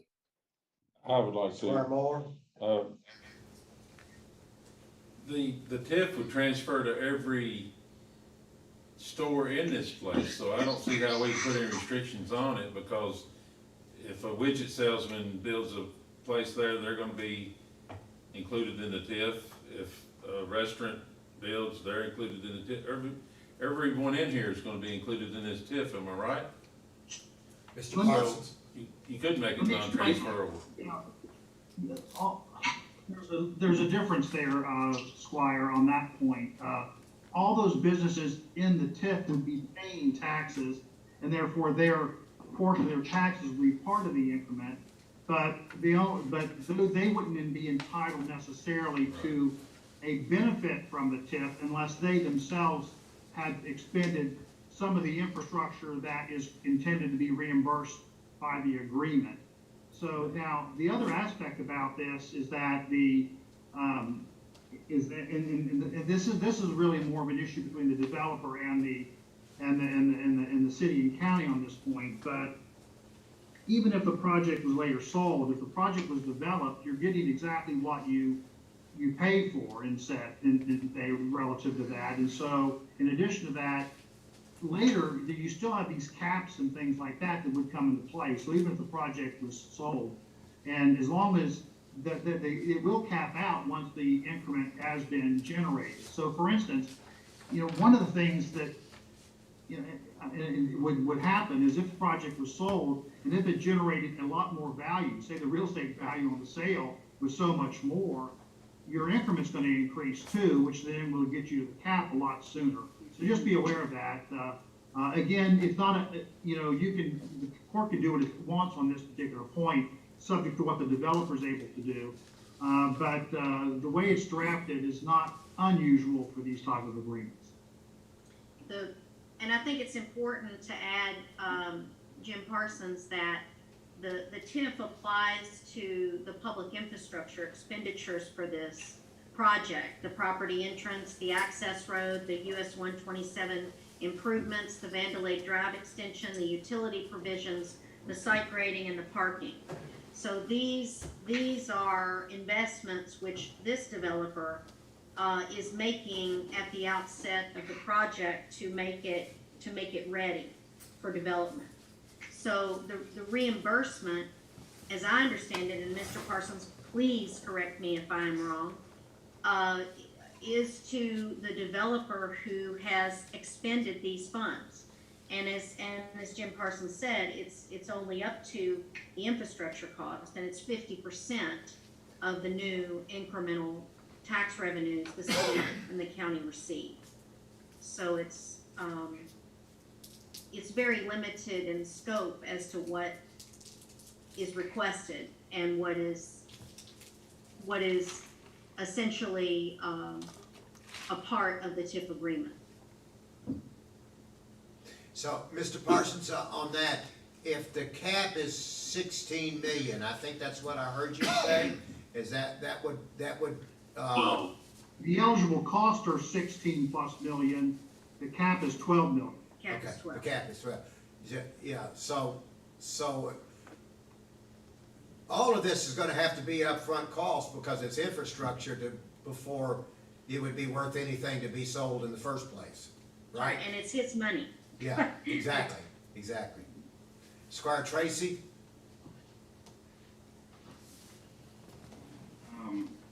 I would say great question, Squire Muller. I think ultimately when we hear TIF, we're all kind of hesitant due to the fact of what's going on or what's not going on at parcels B and C. But I do think that Mr. Parsons has definitely he's shown his commitment to his property, 30 years it being zoned commercial, and nothing happening. So I definitely think I appreciate the fact that he's in it for the long haul, because he's already been in it he's been involved for a long time with it already. Squire Blackburn? Yes. I've met with Penny, and I've poured through these documents and read every page multiple times. Mr. Don Parsons having the backbone and the wherewithal to stay with this piece of property for 36 years. You mentioned the obstacles. The biggest obstacle you had was access. We've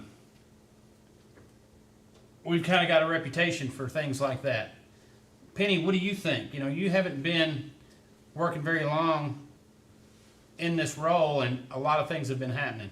So how can we keep these big obstacles from hindering us in the future on other projects, on other things in our community that is keeping us from growing?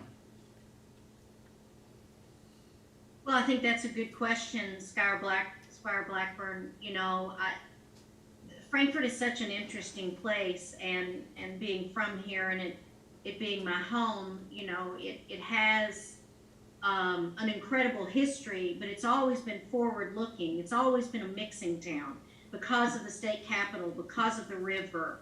And it can be hard for people from outside to get things done here because they don't understand what's in the state purview, what's in the city purview, what's in the county purview. But I think what you're seeing now, and I think what happened, and I will say I think it happened during COVID because we all began to understand the power of home, of community, of staying where we are. We weren't traveling all the time. We were working at home.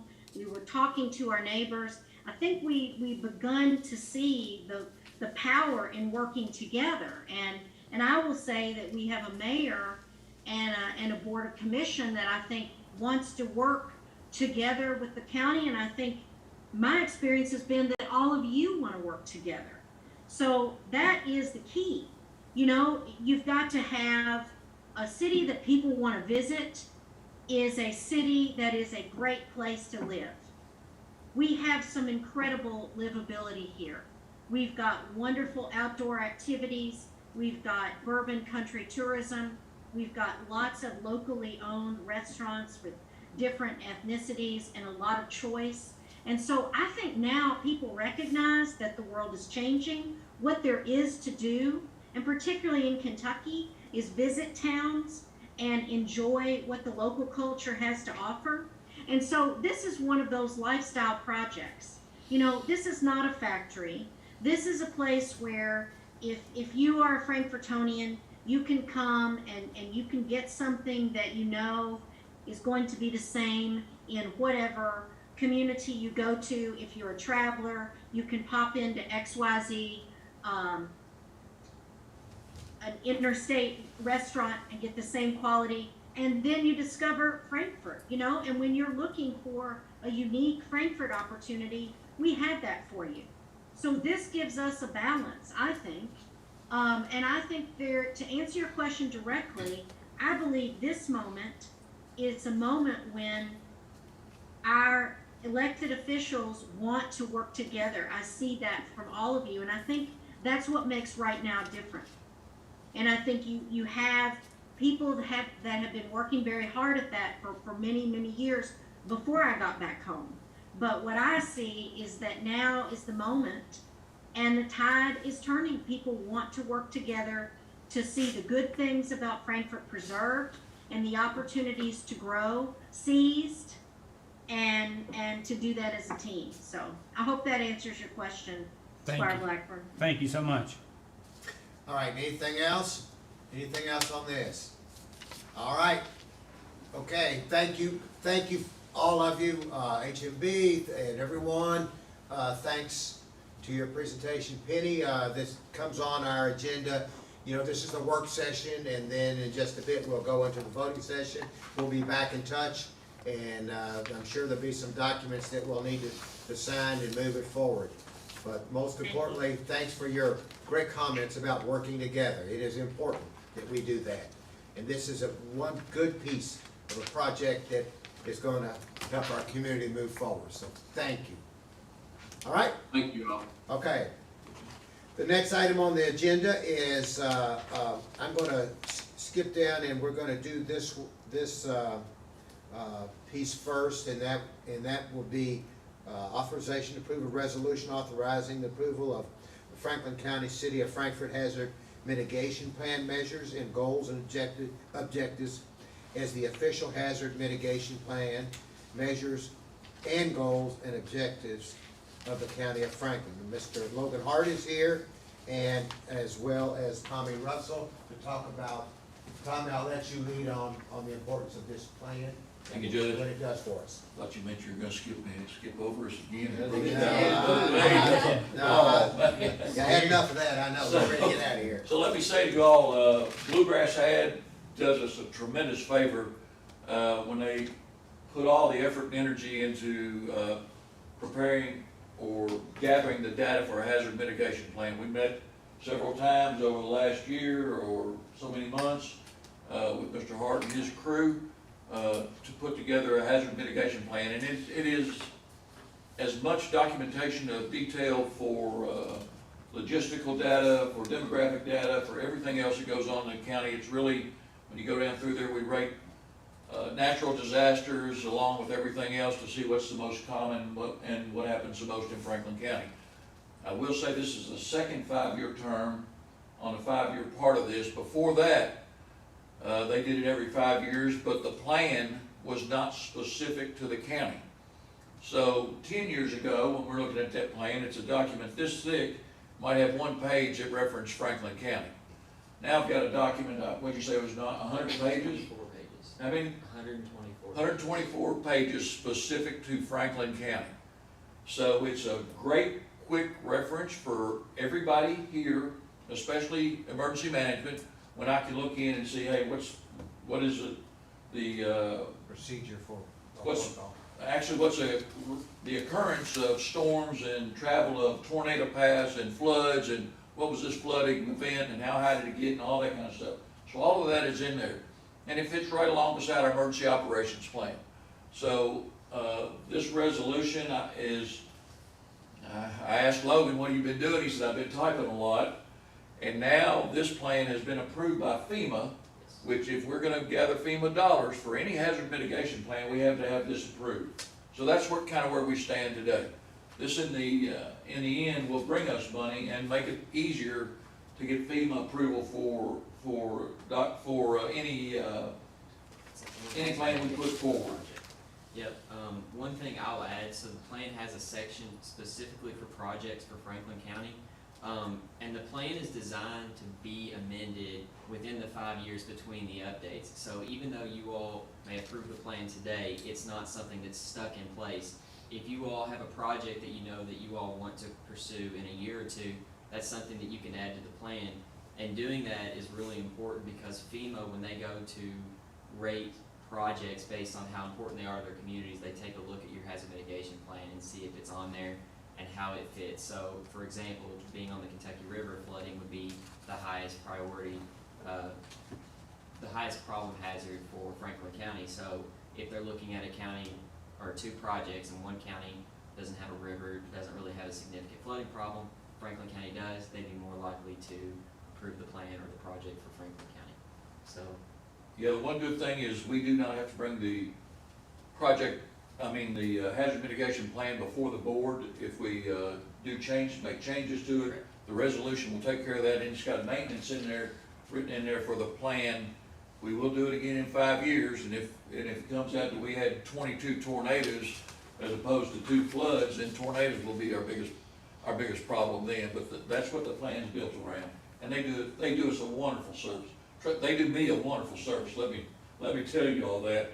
Because 124 pages coming out of my office, the way I type, that's about 18 years probably of me typing on something. So I certainly appreciate it, and I appreciate y'all if you'll consider this resolution for us. Okay, and they have a copy of the plan. Okay, all right. Any questions? All right. Yeah, I got one. I've read the whole entire plan. I think it's a great plan. But what I was looking at is the planning process, opportunity for the public to comment on the plan during the drafting stage. I'm real big into safety. I never got any kind of notification that you all were having meetings for the drafting of this. So the notification went out in the state journal. We had to notify during the paper, and we had to have one meeting after 5 o'clock or something like that, didn't we? And then we did one during an LEPC meeting, JW. So okay. And we also Just have, checking. on the Bluegrass Ag website, we have a section for hazard mitigation, and there's a place where, I sent you all a form, it's a survey that people can complete. If you go onto the website, and I can shoot you the link to that, it's got a copy of the survey for people, if they wanna see it, they can fill it out and send in comments to us on there as well. How much public input did you have? Well, everybody at the LAPC meeting, and then we had a meeting after Who 5 makes up the o'clock. LAPC board? Look, we've got 42 voting members from factories to. Local fire subcommittee? chief- to fire chiefs, you know, everybody on there that gets a vote that's mandated by federal law, so. And then we did one after 5 o'clock, so if the public, and we advertised that if the public wanted to come. I know Squire Bush been to a couple of LAPC meetings, so, that was out there. We didn't get anybody from the public come in to do that because it's kind of a tedious task when we go through every natural disaster and rate those, you know. Karst rate's not very high up the list for us, you know. It does in Bowling Green. As flooding goes near the top, so. But we had all the department heads and public safety officials in there, most of them, to go through this process with us. That's a good looking plan. You put a lot of work in it. He did, absolutely. It's been a process. Started probably May to June of last year. That's when we started meetings, and meetings went all the way up through December and January, having to have meetings with the public in person and Zoom and having to deal with that. And COVID, it was a challenge, but we got through it. Like any plan, it's flexible, it can be modified. Yep. And every 5 years it's. Correct. So your approval from FEMA is good for 5 years, but you can modify it anytime up until that point. Does FEMA have to approve it if it's modified? Nope, they don't have to approve it until the 5-year period is up. That's good to know. Okay, any other questions? All right, thank you guys. Thank you all. Sorry it kept you so long. No, we're good. Sorry. Thank you for your great work, Logan. Thank you. Yes, sir. All right, the next item on the agenda, we've been through this several times, and Brittany, are you on? And is Drew Skaggs on? Okay, this is the authorization to approve an addendum to the Central Kentucky Hauling Agreement to implement a fuel recovery fee. And I did see, Mr. No, there he is. How'd you get, you weren't behind me. Mike, how'd you get there? He was here. Yeah. Okay, Mike Nolan is on. Yeah, I understand. All right. Let's, Brittany, I'll let you begin, and we'll just work into the whole addendum here. Okay. So, yeah, as the judge mentioned, we've been here a few times now. At the last court meeting, I was asked to meet with the task force to come up with a somewhat formal recommendation. So we did meet, and we came up with a modified fuel recovery rate that Mike Nolan here is going to present to the court. The initial option sheet that went out in your packet was calculated with the numbers provided by CKY at the last court meeting. And then yesterday, you should have gotten an updated sheet in your supplemental packets that included the actual gallons used per month. And that is based off of actual fleet data that I received from CKY yesterday. So I'll let Mike take it over, and then if anybody has questions, we can discuss further. So, when we met on the 28th, we had a couple of goals. I mean, Central Kentucky Hauling has been a very good vendor to the county for 10 years now, and we certainly want to maintain a good relationship with them. At the same token, you know, we have a responsibility to the taxpayers of the county. So the first thing we did was look at the proposal that CKH had submitted to us. But the problem we had is that percentage applied to the entire monthly contract cost, which was significantly more than the fuel adjustment would require. The formula we eventually came up with, we set a base price as a gallon for diesel.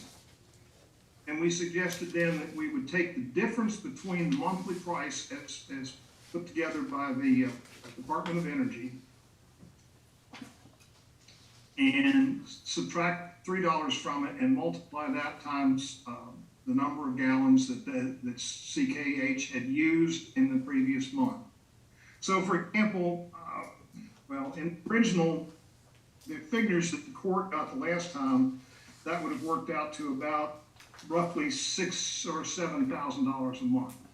The revised figures we got yesterday, the charge for March would be $8,380, and the charge for April would be $7,696. Those would be applied, of course, in the succeeding month. Continue that. I guess the one other thing I would want to say is that if we get into a situation which we're almost in now, if we're not, where diesel is $5.50 a gallon, for example, then you're talking a little over $10,000, almost $10,500 a month. And so we're really looking at adding somewhere between, I'd say, $155,000, $180,000 between March and the end of the contract in September of 23.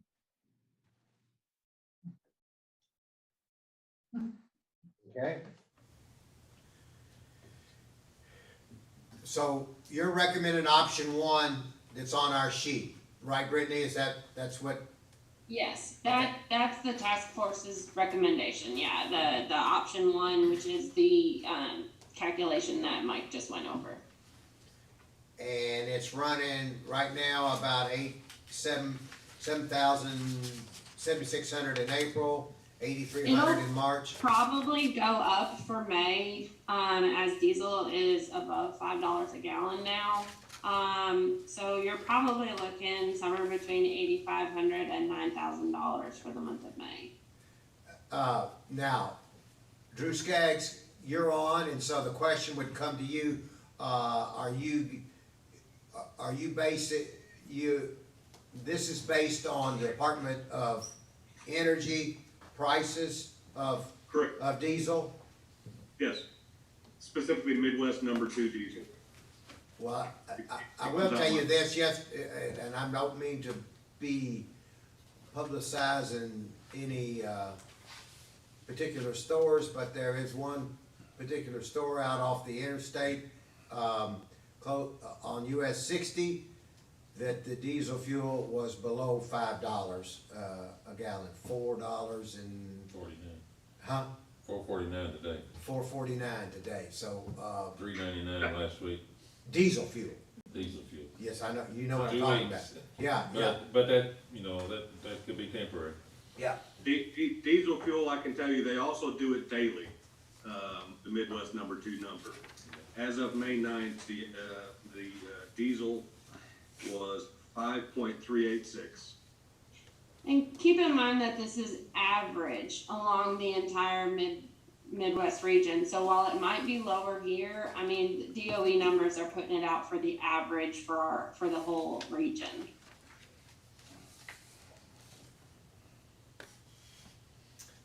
Okay. I can tell you, I'd love to have $4.40 because today we were paying $5.21. Well, if you'll allow me to text you, I'll text you the name of that filling. Let me know where I can find it at $4.40. I'd love to find it. And we would love to use that as a baseline. Well, we've talked about a lot of different things. The last time, I think it was Squire Muller talked about, how many a day, gallons a day. And, quite frankly, I didn't know exactly, we've got 42 trucks. So I didn't know exactly, and I threw out 400, then we elevated it to 600. And then we went back to our fleet people, the Riley folks. And Brittany's got it, it's 12 full pages. It's got by driver, by truck, by day, by gallon, and basically what this proposal is I think what you all wanted, which is just a pure play fuel cost, fuel recovery fee. It's just everything's been stripped out of it. There's nothing more to strip out of it. It's a pure cost of running those trucks every day, and it's something that can be tracked. I mean, it would be presented to Brittany, obviously monthly. For example, for May, the DOE number usually comes out first 4 or 5 days of the month. By then, we should have also the amount of gallons that were used for June or for May, the preceding month. It was just a little difficult to go back to March and April with a third-party vendor and get them to pull that out. It's not that easy because we've got to strip all of our trucks out of it and all of that. So, long story short, I think this proposal is what, although it's been a roundabout way of getting there, I believe it's exactly what you all want. I mean, it's a pure fuel recovery fee based upon solely the amount of gallons that are used in picking up the citizens of Franklin County's waste. Mike Nolan, would you concur with that statement? You're on mute. Sorry. That's exactly what the task force concluded, that this was a fair way of compensating for the increased fuel prices, which certainly is warranted. Okay. All right, any questions? Which one of these you talking about going by? The Option. Whether or not they're not listed as options. The new one, the supplemental one we got in the email yesterday. Tamara, does he have the supplemental? Well, I'll get this. Option one, right, so, right there, okay. No. It says option one. In It's there, right new. here, yeah. Yes. Yeah, okay, that's what I thought. I was making sure. You say he didn't have I've got it, but it doesn't say option one on here. There it does. On the sheet we got today, it does. it? Yeah, his doesn't say option one, so. Okay, he's then not this on is here. not the sheet that I have. Oh, okay. He's All got right. the option. All right, I There know it which is. one you're talking There about. it It's is. over here, yeah, Yeah. okay. Don't be making me look bad. Well, I tried. All right, option Great. one, all right, option one. Option one, any other questions on option one? Okay, all right, so we're going to take option one to the table, in just a few minutes, Drew, when we go into the voting session. Might I add one more thing, Judge? Yes, sir? We've got a base rate and a max rate on this. The base rate, I absolutely understand, it sunsets $3 and below, and it goes away. But with the fuel prices already, as I said, $5.36 Midwest number 2 today, we're within, I mean, it's risen for 11 straight days. The max rate cap, I don't really see the purpose of it because it is a pure play gallon charge. So there's really no purpose to a 550 cap if option one is selected. You see what I'm saying? I do. I do. Okay, and that's it. That's all I have. Okay, Squire Tracy? Is on the rates, is that retail or is that a bulk cost to the individual company? No, that's a Department of Energy figure. That's an average cost of diesel. Okay, In retail. in regards to base rate, it's $3 and max rate is $5.50. Yes. That's where you're getting those numbers. Well, that's what the task force recommended. My point is if it goes to 570, I mean, it's just gonna go up with the fee factor. I mean, so there's no reason to have a 550 up there. I don't know if that was. But my question is are they, and maybe this is for Mr. Nolan, when you say max rate, is that a retail that you're looking at? If I go to 5-star and it's $5.45, you're going off at, is that where you're going off at $5.50? Or are you going off of the everyday, the price per se, and I'll use the road department as an example. The road department can buy diesel not at retail cost. So is this a retail or wholesale cost that you're going off of? Department of Energy. Mike, you're on mute again. Mike, you're on mute. Mike, you're on mute. I don't have an answer to that. Brittany May, we've got a website we consulted, but whether that's wholesale or retail, I do not know. So that 550 would be whatever, like, we're going off of the monthly average DOE numbers. So if it hits 550 or above, that's what that max would be set at. Squire Mueller was there when we discussed this, so he can chime in too.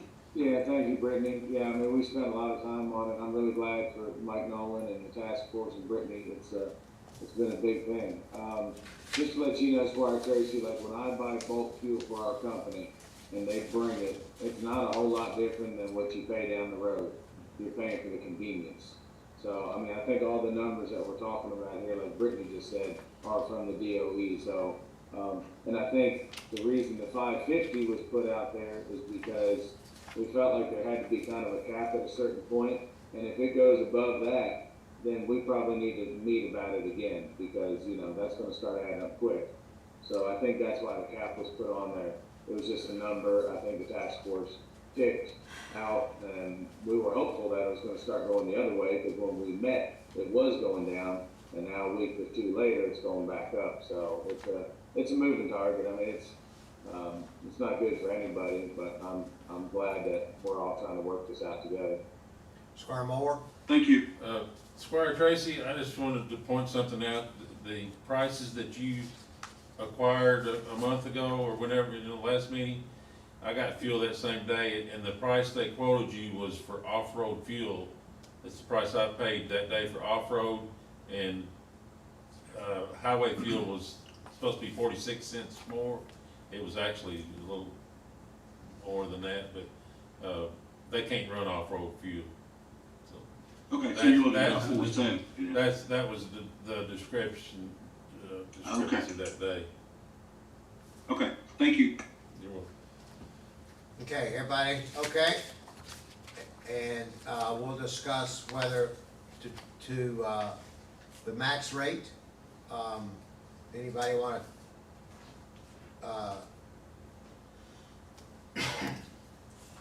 to discuss the max rate?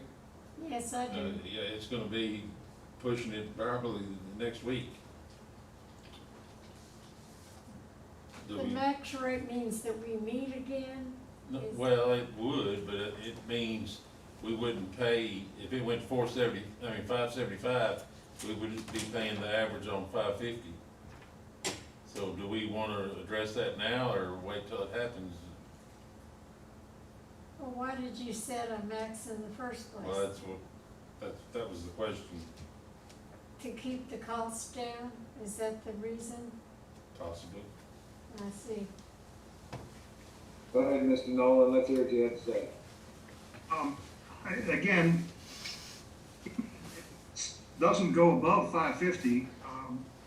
The court is looking at a cost of somewhere, could approach $180,000 above and beyond the current contract price. So there was some concern as to what this was going to do to the budget. Yeah, of course. That's why I originally wanted a $1 a household put out there, because you know what that cost is, but this is a good system too. So based on April numbers, it comes out to 78 cents per household. Yeah, it's less than that, no. That's what it comes out to. My suggestion would be $6. That would be my suggestion. For the max rate? By the time this goes through, it could, in 2 weeks, it could be $5.70. So, running around grabbing our tail. Yeah. But that's just, that just one person not on the, squares. How about a compromise? Let's go 575. If it keeps going up like that, we may need to have to come back to the table. I would go 575. Yeah, I think 575 would be an amount that we can look at, and if it continues to go up that rate, then we're gonna have to relook at this in a different Yeah, area.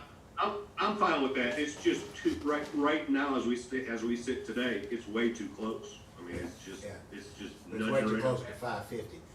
Brittany, So doing the calculations with 575, as you know, if fuel got to that cost, we're looking at just under $11,000 for whatever month that would be. $6 would put us closer to $12,000 for that month. yeah, okay, well, we'll do 575 if everybody's in agreement on that. Okay, looks like we can do 575 as opposed to 550. How do you all want the motion to read? Because on the agenda, I just left it loose so that you all could decide what you wanted to do. We can add to that to make it more specific. We could do something along the lines of authorization to approve an addendum to the Central Kentucky Hauling Agreement to implement a fuel recovery fee based on a fuel rate of $3 based on the Department of Energy fuel rate of $3 and a maximum of $5.75 each month for actual gallons used retroactive to March. That's a lot, But that sounds like what you're saying. Is that right, Brittany? I would suggest putting in at a base, like before the $3, I would say a base rate of $3, because then you have to do the calculation with the DOE number. That's just kind of what sounded like was missing from my point of view. The base rate of but $3. I don't write those things, so. okay. Okay. All right, I think we got it. We'll read it back into court.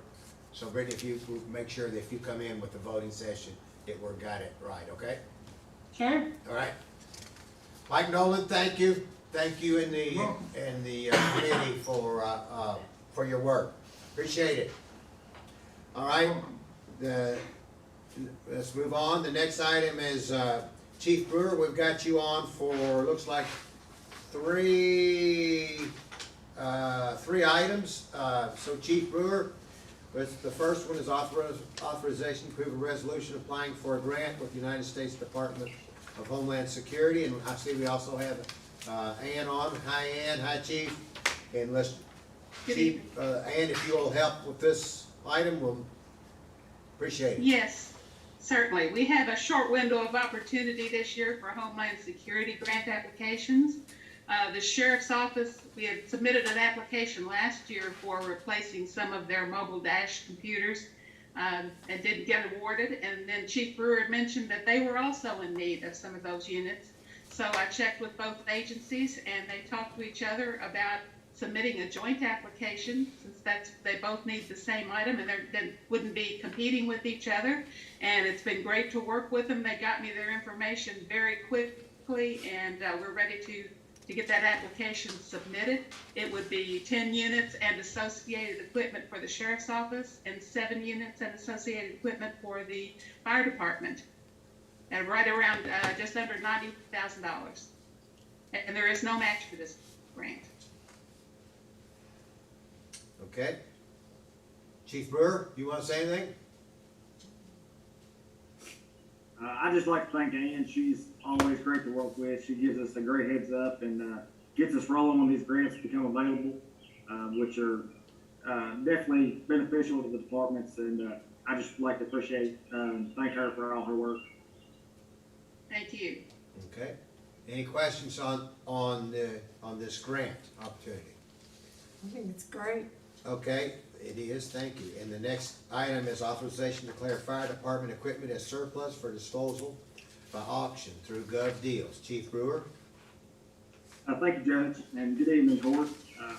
Good evening. If you all recall, one of our brush trucks went out of service earlier this year due to some rust in the frame.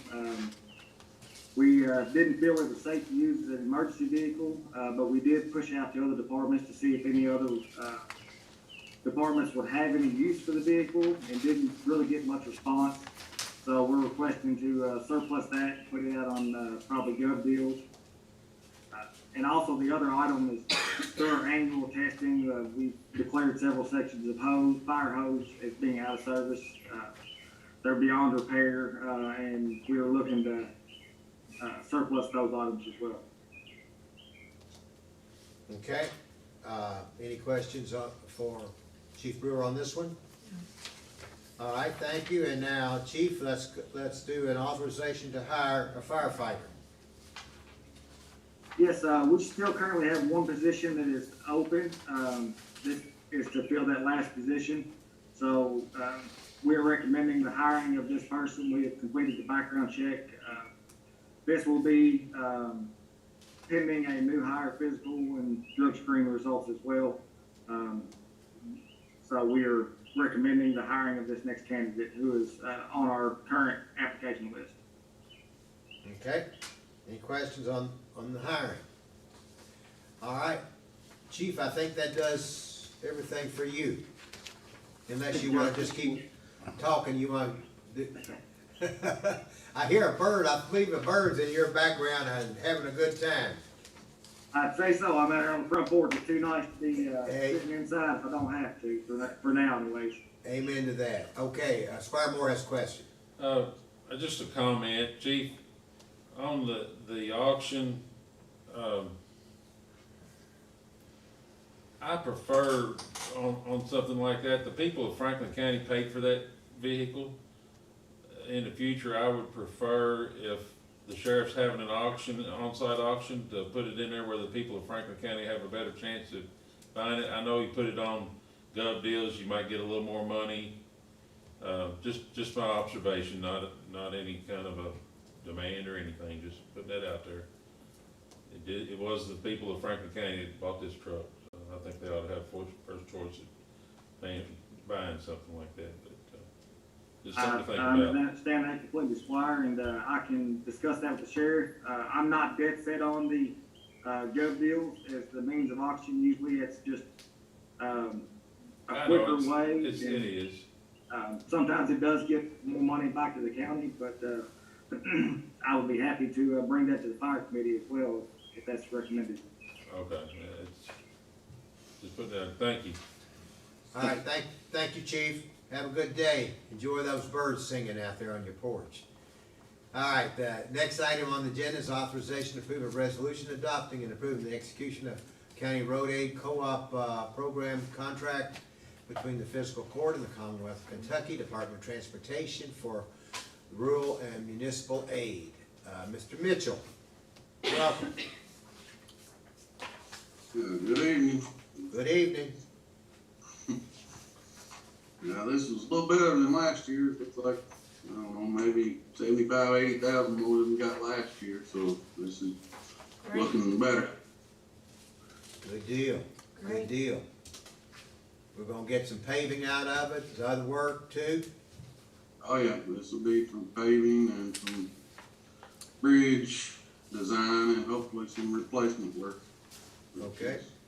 Any questions for John on that, what it goes to? All right, John, you got another one right here. I know you've been trying to work on this, and looks like we're gonna have to reject this bid for Gregory Woods. Yeah, there was some misinformation in the bid packet that went out to the bidders, and a little bit of misunderstanding, I believe, between all the parties. So we've got that clarified now, and the easiest way to do it is to reject it and re-advertise and just start over. Okey-doke. Any questions about Gregory Woods Bridge replacement? What's this gonna do to your construction timeline? There's no way to get this done during the summer months, is there? Well, talking with the contractors, yes, they seem like they can get it done. So we're gonna hold their feet to the fire and see what happens, you know, when this gets nailed. So they say they can do it. Okay. We'll see. Okay. Anything else? All right, thank you, John. Appreciate it. Next item is authorization to approve the compensation plan or sections of the compensation plan. Betty Jo. Yes, thank you, Judge. Fiscal Court hired the Johansson Group, a professional firm, back in October of 2021. They completed and presented the court on March 30th. The information that you all have received are the facts from the compensation study that was performed. And the facts are basically on the information that Johansson is presented is the county employees are underpaid compared to the market. 2, employees under a minimum wage, there's 9 employees under the minimum wage of their pay grade. 3, this is a continuing process, so we're gonna need to make adjustments along the way over time. It's gonna take some time. This is just the first document to implement the phases, and also it provides room for advancement. And those are the facts presented by the Johansson Group. He did he recommended some recommendations, and those recommendations was title changes and new positions. Again, those are only recommendations by the Johansson Group. And basically, guys, I mean, court, this is about investing in our county employees. Our employees deserve to be paid equal and competitive in the market. We want to retain our county employees. So this is all about getting up to where we need to be competitive and to keep our county employees. And this is about them and paying them what they are supposed to be getting paid based upon their job. Isn't the city going through this same? Yes, the city is, yes, Judge, the city, and they're about finished with theirs. They're about finished with theirs too, and we'll see here what the outcome will be of that. I don't have that correct information, but I have been told, that their comp study came back that they're also underpaid. So you will be seeing that was just the information I was told, so, I'll be happy to answer any questions. Okay,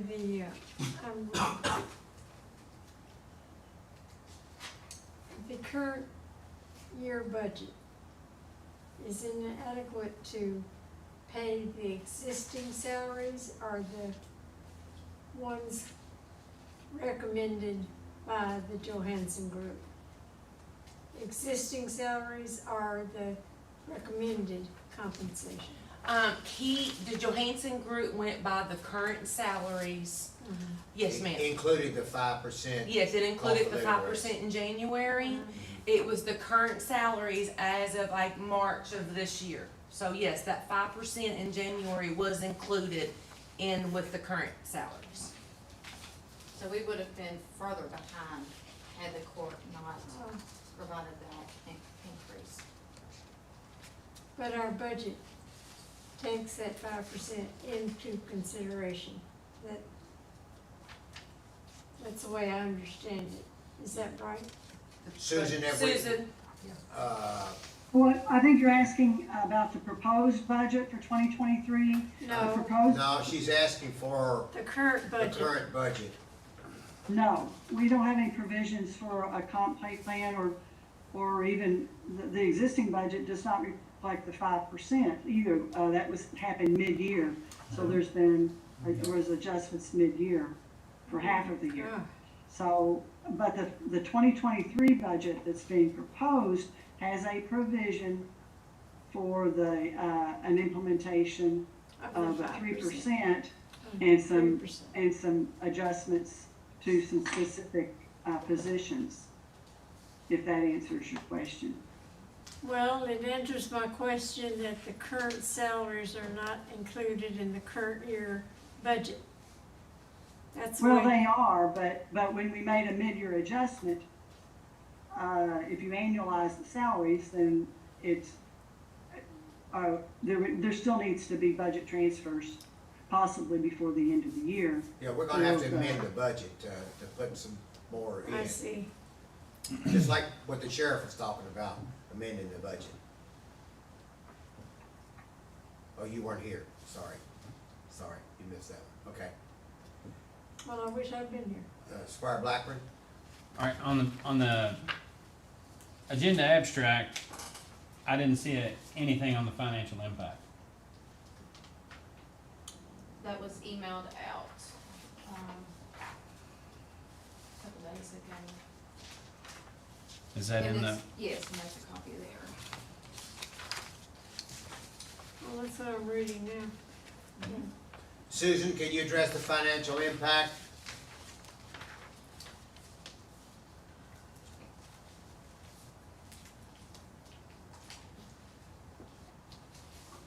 What is included that I've been given from the committee for the 3% for the across the board option,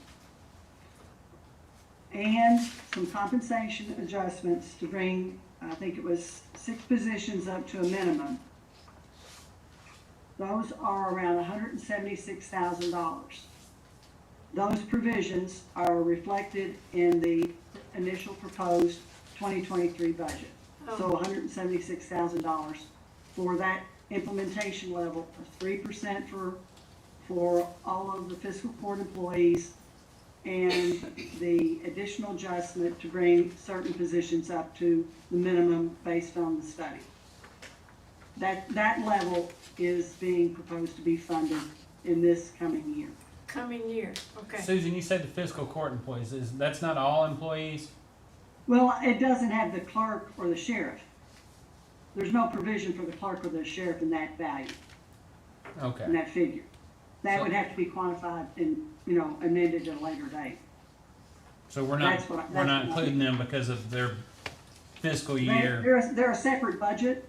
So Right. you've already adopted their budget, you would have to do a separate budget. We did include them in the 2% cost of living though, didn't we? No, the only budget I'm dealing with right now is the fiscal court budget. I thought that's what we said. Okay.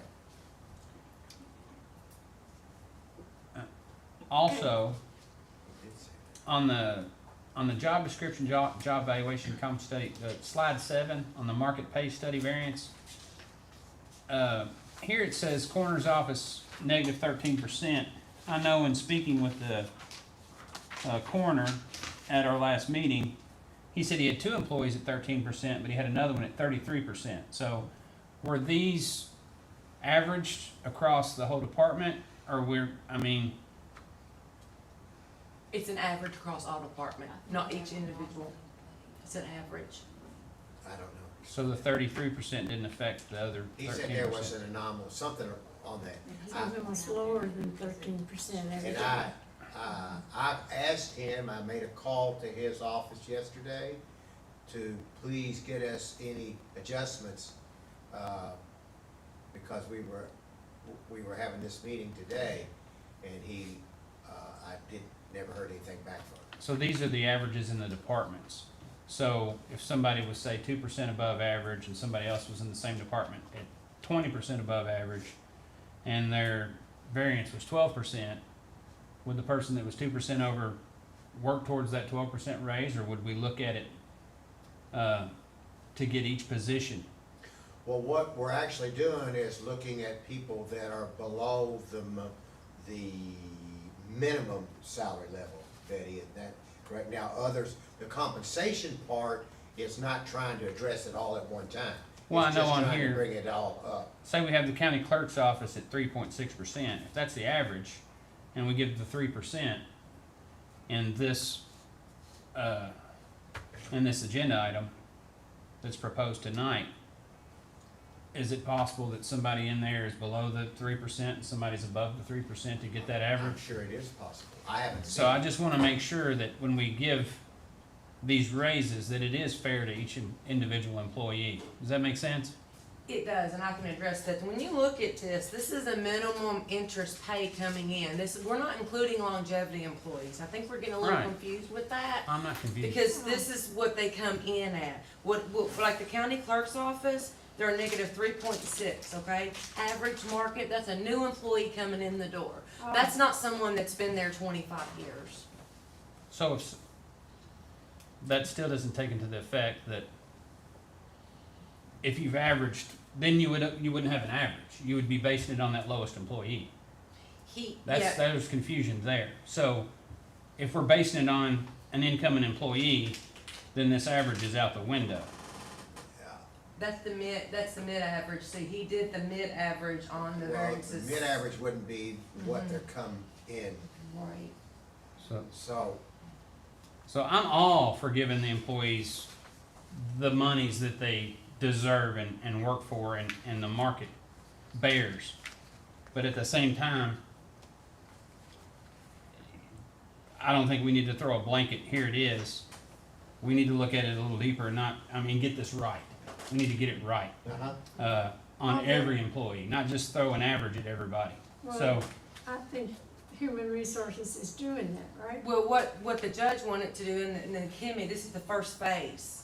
We got a lot of good work to do. This is just the first phase, and the judge wanted to see, and myself, at least do a 3%, and then after that, see where we are.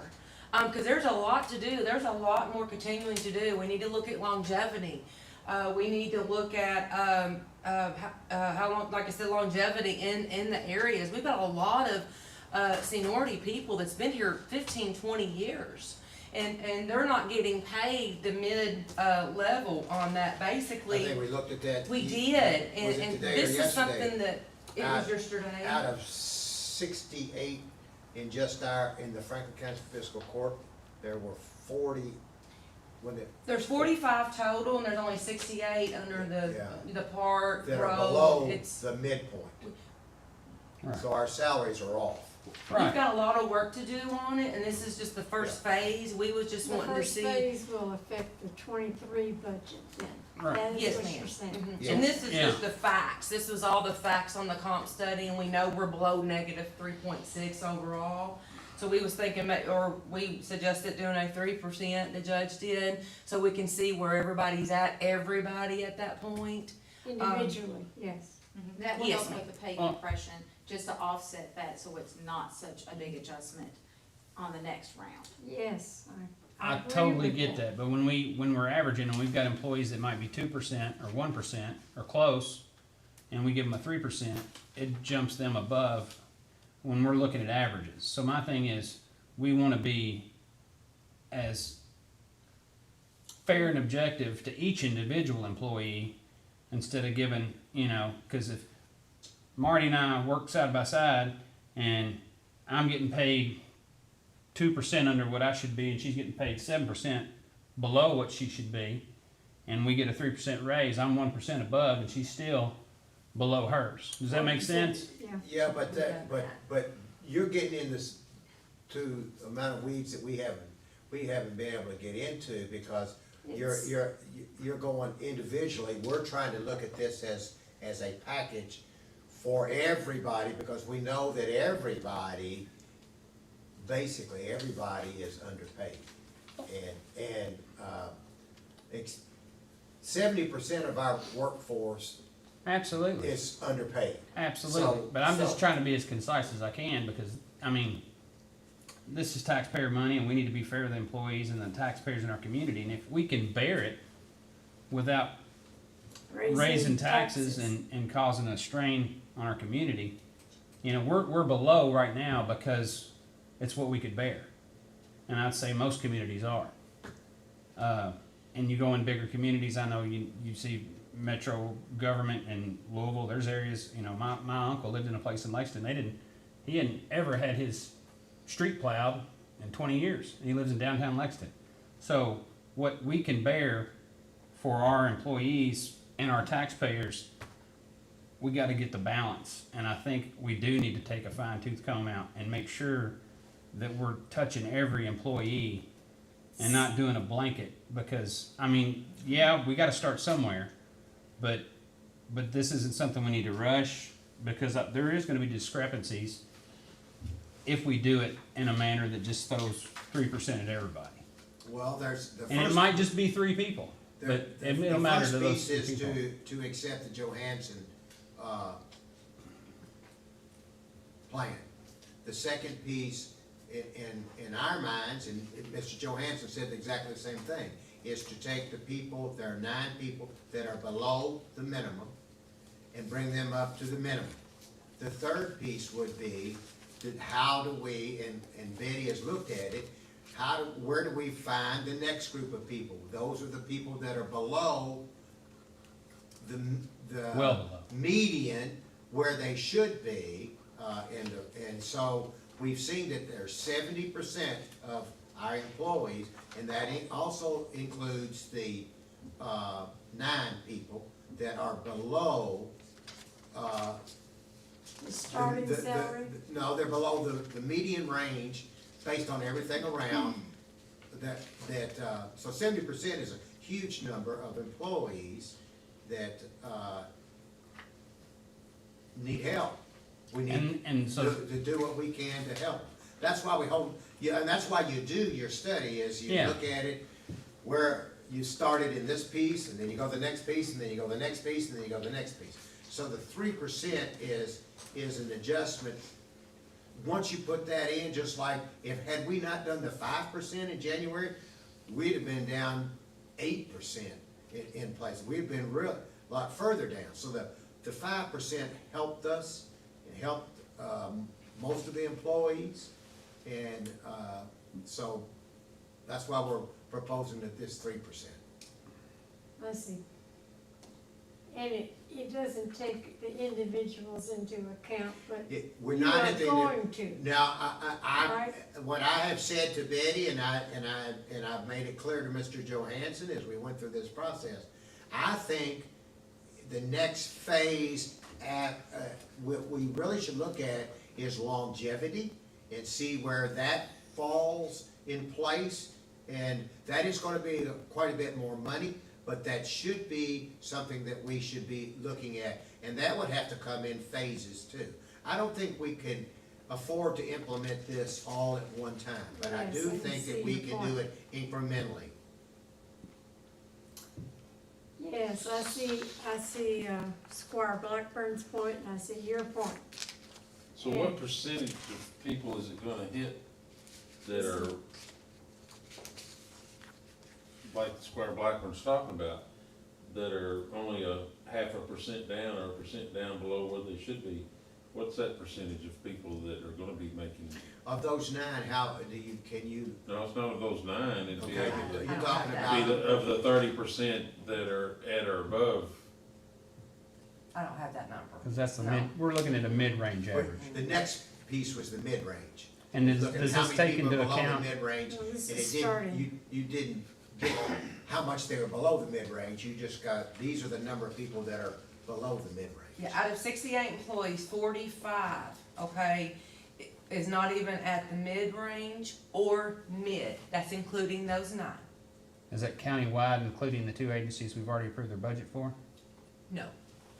So there may be more. Correct. So we're That- only addressing, we're not, we're leaving out. Remember, they're not under our comp plan, so we're not really addressing them, but we're including them, as part of the compensation adjustment.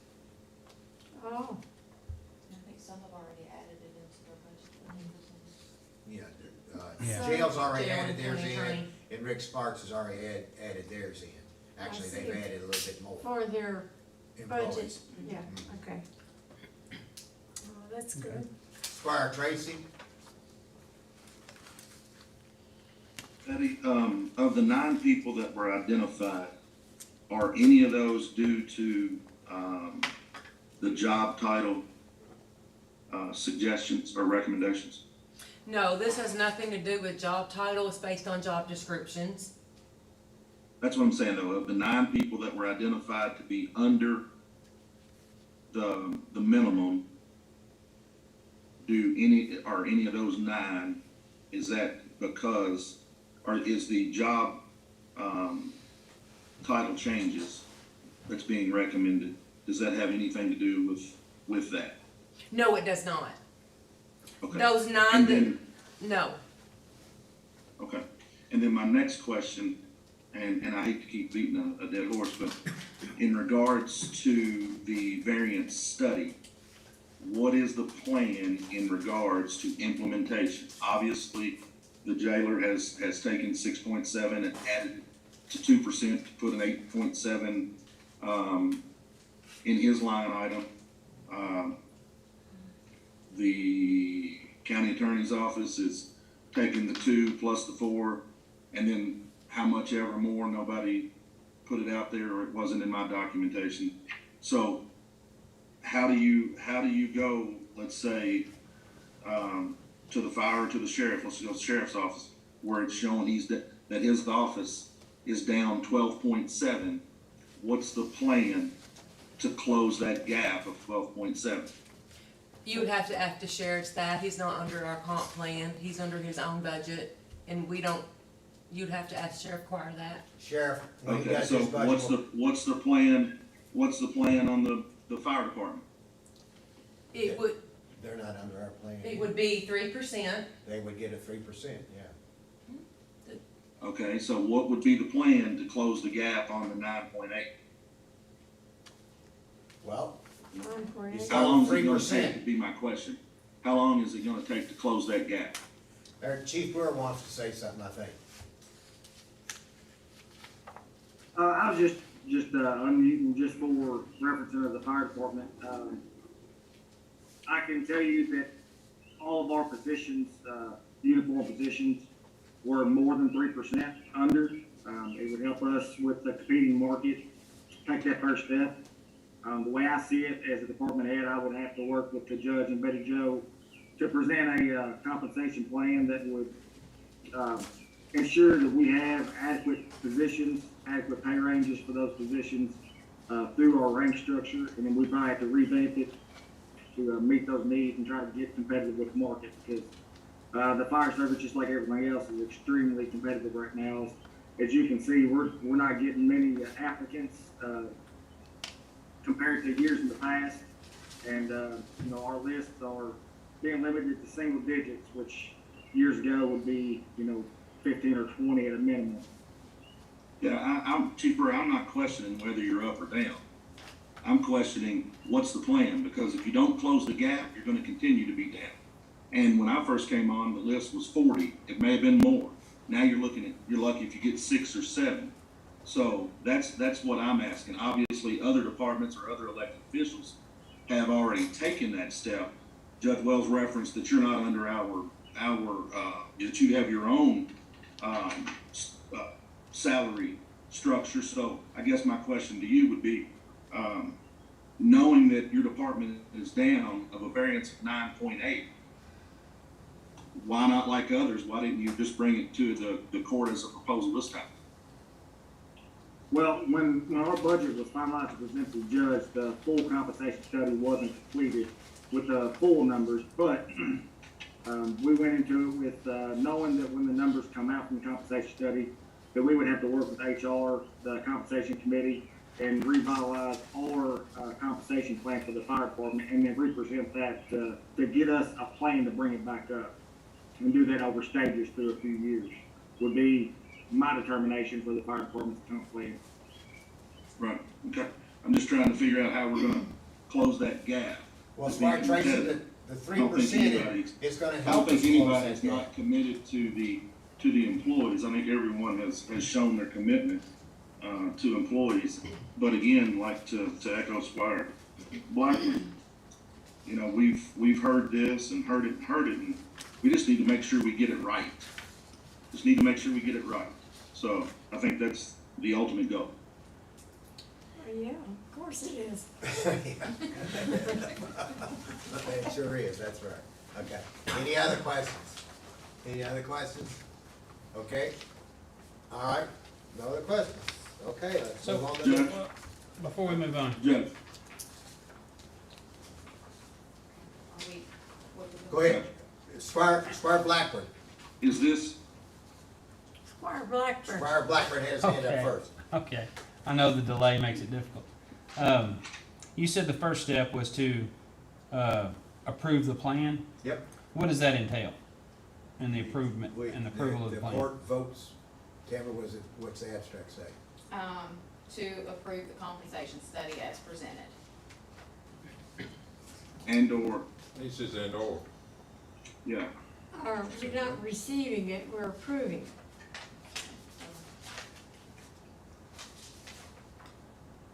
Or sections of the comprehensive plan. and/or sections of the plan. So, and there are 4 items here, that you all can do. You can approve, the compensation study as is presented, or you could approve, bringing employees up to the minimum pay grade, those 9 employees, and you can do or a 3% adjustment across the board to offset the pay compression. And then the employees who received an increase, to the minimum pay grade would not receive that 3%. And then also approve job title changes, that are listed in option 4. So it's just kind of wide open, whatever parts of it you all want to do. Actually, the first thing none of the others have anything to do with it if you don't approve the plan. The plan is the first thing that you have to approve. Okay. Then you can go to the other options that are there. Well, if you approve the plan, you approve all the Says other in- options, 'cause you've says approved more the plan. sections. So if we bring those employees up, are they gonna be equal with longer term employees? Is the same problem we had with the road department a few years back, or? We're basing this on equal pay for equal duties, not, well, I started here, 10 years ago and she started yesterday. It's not based on that, it's based on the structure that they have put into place for the duties Job that employee, descriptions. yes, performs. Individuals.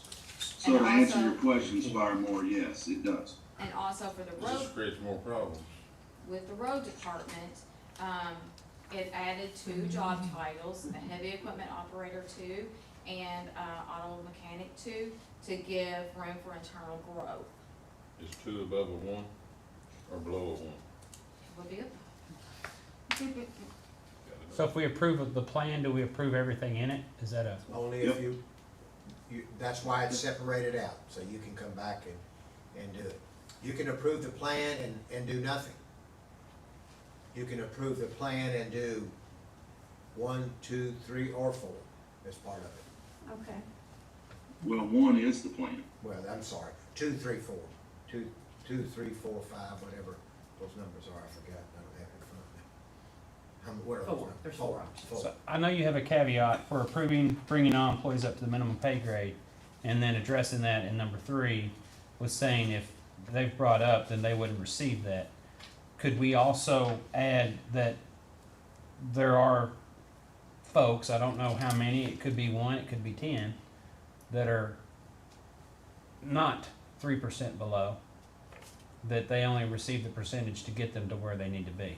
That's what we would be doing. So if we brought, if somebody was just 2%, no, we didn't, we did the No. opposite. No, We did the only for greater the than. 9. Only So for the 9. if they were 2% from the minimum, it would be more advantageous for that employee to get the 3%. Right. To bring them above the minimum.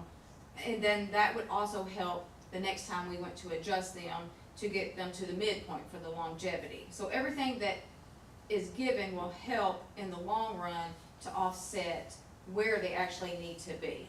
But it'll still create imbalances in where employees are within the range.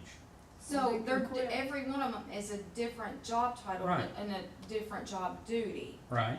So But we- if I'm 2% below and she's 5% below, and I get the 3, I'm 1% above, That's and just the she's first 2% step. below. But and it creates it immediately right then. it will help you in the long run because you're probably still under the midpoint. So, yes, And the it's gonna, midpoint is the next phase. and it will help offset And that. 70% of the employees are under the midpoint. 70%. Right. But not the starting minimum salary, right? 9 are under the very minimum. 9 are even below the very, very, Okay. very minimum. Right. But as I you got it. just stated, if they were 2% below, they'd be 1% above. Mhm. And you're saying that would put them in a more advantageous place moving forward, but still the other people are below. See what I'm saying? Well, I mean, you're forgetting that this is not the end of the game. No, I know. The whole game is to try to get, and I'm using game, and I don't mean that as a game. The whole issue here is to help the employees, so we gotta start. Absolutely. And this is a start to helping the employees. The next phase would be to correct those issues that are out there. We would see those, we could correct those. And that could come in next year's budget, or next Well, January. what I'm saying is in option number 3, you say they would only receive the 3% or the pay grade minimum, whichever is greater. Right, and there's only 2. Okay, That so if they we've rec- made an adjustment for 2 people. No, So- no, there's 9 people there's 9 people altogether, but there's only 2 that the 3% would affect, right? Yeah, an additional So Do you- we adjustment. would does be anybody see what I'm hurting saying? them- We would be hurting them by not allowing them to have the 3% that the rest of the county employees are getting. I see It what would- you're saying, but I don't see it as a problem. Okay.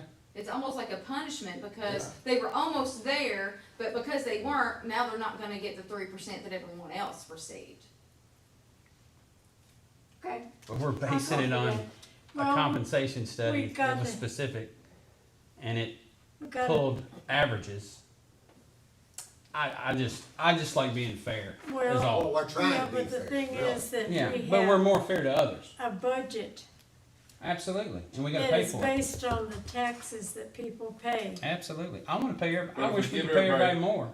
But if we give Okay. everybody 3%, except for 2 people or 3, whatever, only give them 1%, that's not fair to them.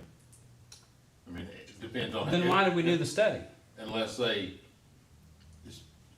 they just started. Now, if they've been here for 15 years and you gave someone 3% and then 1, and it brought the 2-year employee up to their level, how's that fair? I don't think there's a fair way to do it. No. I think I mean, 3% across it's the all, board is fair. it's all, I think it's fair as you Most can fair. get.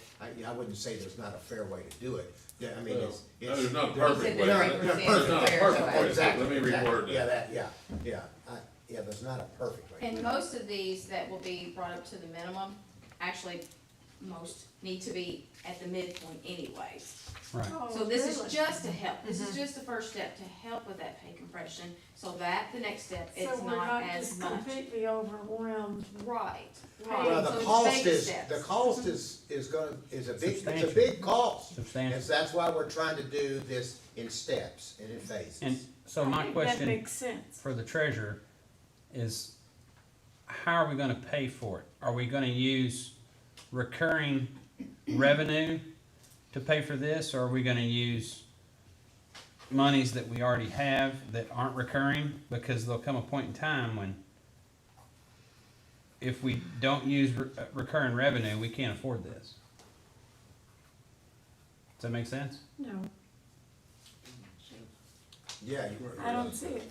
yeah. So, Recurring revenue Yeah. is taxes, right? Right. yeah. So if we give everybody a pay raise based on our reserves, those reserves are gonna run out Yes, I see because we don't that. have recurring revenue to cover it. Yeah, So I'm just trying, I'm not saying we don't give raises, people are gonna probably misconstrue this in some way. I wanna give them all the raises we can, but I wanna see it in black and white, how we're gonna pay for it before we do it. Yeah, I agree. That's all. well, it's a compromise. So, Oh, I It's a mean, compromise that's solution. anything we do with the budget, because the Absolutely budget, it is. because, I mean, if. That's why we have an abstract that says, $330,000 yeah, our extra now financial for the- impact isn't on for our the abstract. sheriff's department, and we gotta see where the revenue is, so we're looking at the same thing, and this is another thing, so Susan, I'll let you answer that, Scar, Tracy, I'll get with you in a second. The financial impact was emailed to them, and there's a copy. I'm not exactly sure what I'm answering. The recurring, if you're asking about what do you pay first, it sounds like one of those accounting questions about first in, first out on inventory, about what do you pay for first when you start running short? So what are we paying for first with our first dollar? Are we paying for people first, or are you paying for equipment first? Are you paying for household collection first? What service are you paying for first? That's just a concept there. Let me put it this Okay. way, are we gonna lower the standard of living for the? So payroll is whatever the cost is, that's what you're gonna pay for that every single year. It's not one single increment of that payroll, that being the compensation plan has a designated way of paying for it. It's built into the budget for the services that are rendered. So as far as, the road department, there's a great one. when you get county road aid of $839,000, what are you paying for first? You paying for people? Or are you paying for pavement? We're paying for people. That's what we're paying for. We're using surplus funds or general funds. You can call them from surplus or from current revenue. Depends on how that year works out as to whether or not you're paying, making county road improvements with county funds and not state funds. Okay, pass-through funds. So that just begs the question. Firefighters, same thing. We have loosely designated the insurance premium tax for the fire fund. Right, that's very flat, hasn't been touched, okay? And the fire fund will exceed $6 million this year with about 2.4 million in that loosely assigned insurance premium tax revenue to offset it. So once again, we're not even paying for a payroll. You're talking about recurring revenues. So we're growing, and we need to have investments in the county for sure. But some of those investments are going to be from county dollars and county people to sustain the level of services we have and the expanse that those services are giving outside of the corporate area. So we've talked about many of those tonight. I mean, household collection is budgeted $1.7 million in this year's budget, and it has no source of revenue, if that's what you're asking. It has no source of revenue. It's general funds. You want to call it general funds from recurring money or general funds from surplus dollars. Again, it's all a part of the big package. So you decide what level of services you want to have, and we have confidence that that's what the community wants, and we ought to make that investment in doing that and find a sustainable path with resilient sources that has a mix that makes sense,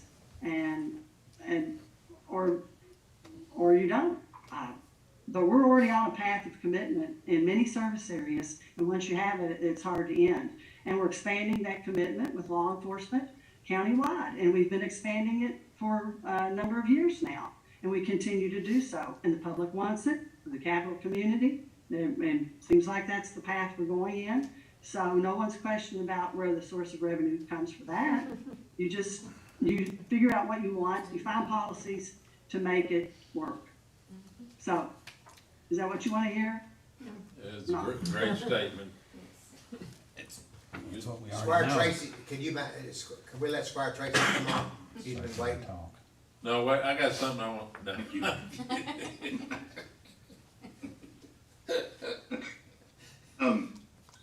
You all have sent this out, and I just haven't seen it, or you may have said it and I didn't hear it. But so looking at 2, which again, I think everyone is committed to doing right by the employees.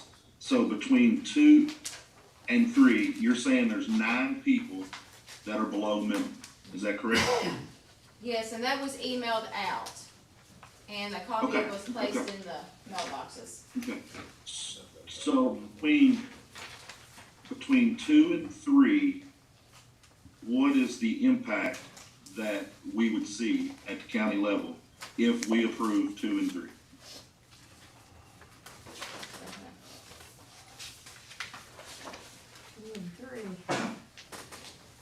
You mean 2 and 3 of the plan? Betty, you help Betty? Yeah, I believe Option 2 and 3. it's, now Susan, correct me if I'm wrong, isn't it like $176,000? I think Susan just said that. That's what we've laid out in the Okay, budget. so that's the, there you go, Scott, That was yes. basically the first step of implementation that was being suggested for this plan, was to bring the 3% and to get those people bring the 3% and bring those positions at least to the minimum. So, that's just the first level. It does, as everyone said, it doesn't address longevity and a lot of other critical issues with the overall compensation plan, which will take additional years, possibly, of commitments. Gotcha. Yes. Okay, and again, just to make sure I heard right, the 9 people that were identified have nothing to do with title changes or anything like that. It's just because they're under the minimum today. For That the is job correct. Of where they're at. description. Yes. That is correct. All right. So, well, Judge, I mean, I think we could sit here all night and talk about this, but for me personally, just to move it on, the 176 was already reflected in the budget, so obviously, the treasurer's figured out a way to pay for that. Personally, I'm okay with 2 and 3. I don't know where everybody else is at, but 2 and 3, I think I'm okay with, as long as everything has been shown and that's where we're at, and those 9 are just under the minimum of their current job title. Okay. And that's accurate. Job Yes, Again, I don't know where everybody else is at, but again, I think this item could go on and on and on and on. So I'll just throw it out there. That's where I'm at. So what does I'm not option exactly 4, sure. what does that have a cost to it? What is option? Option 4 does not have a cost to it. No. There, Squire Sebastian at the last meeting wanted some information on job titles, wasn't it, Betty? Job descriptions, those No, was those resent back out on April 27th. Okay. So, this was part of the recommendations. And there's no money involved with those changes, With right? the title changes? No.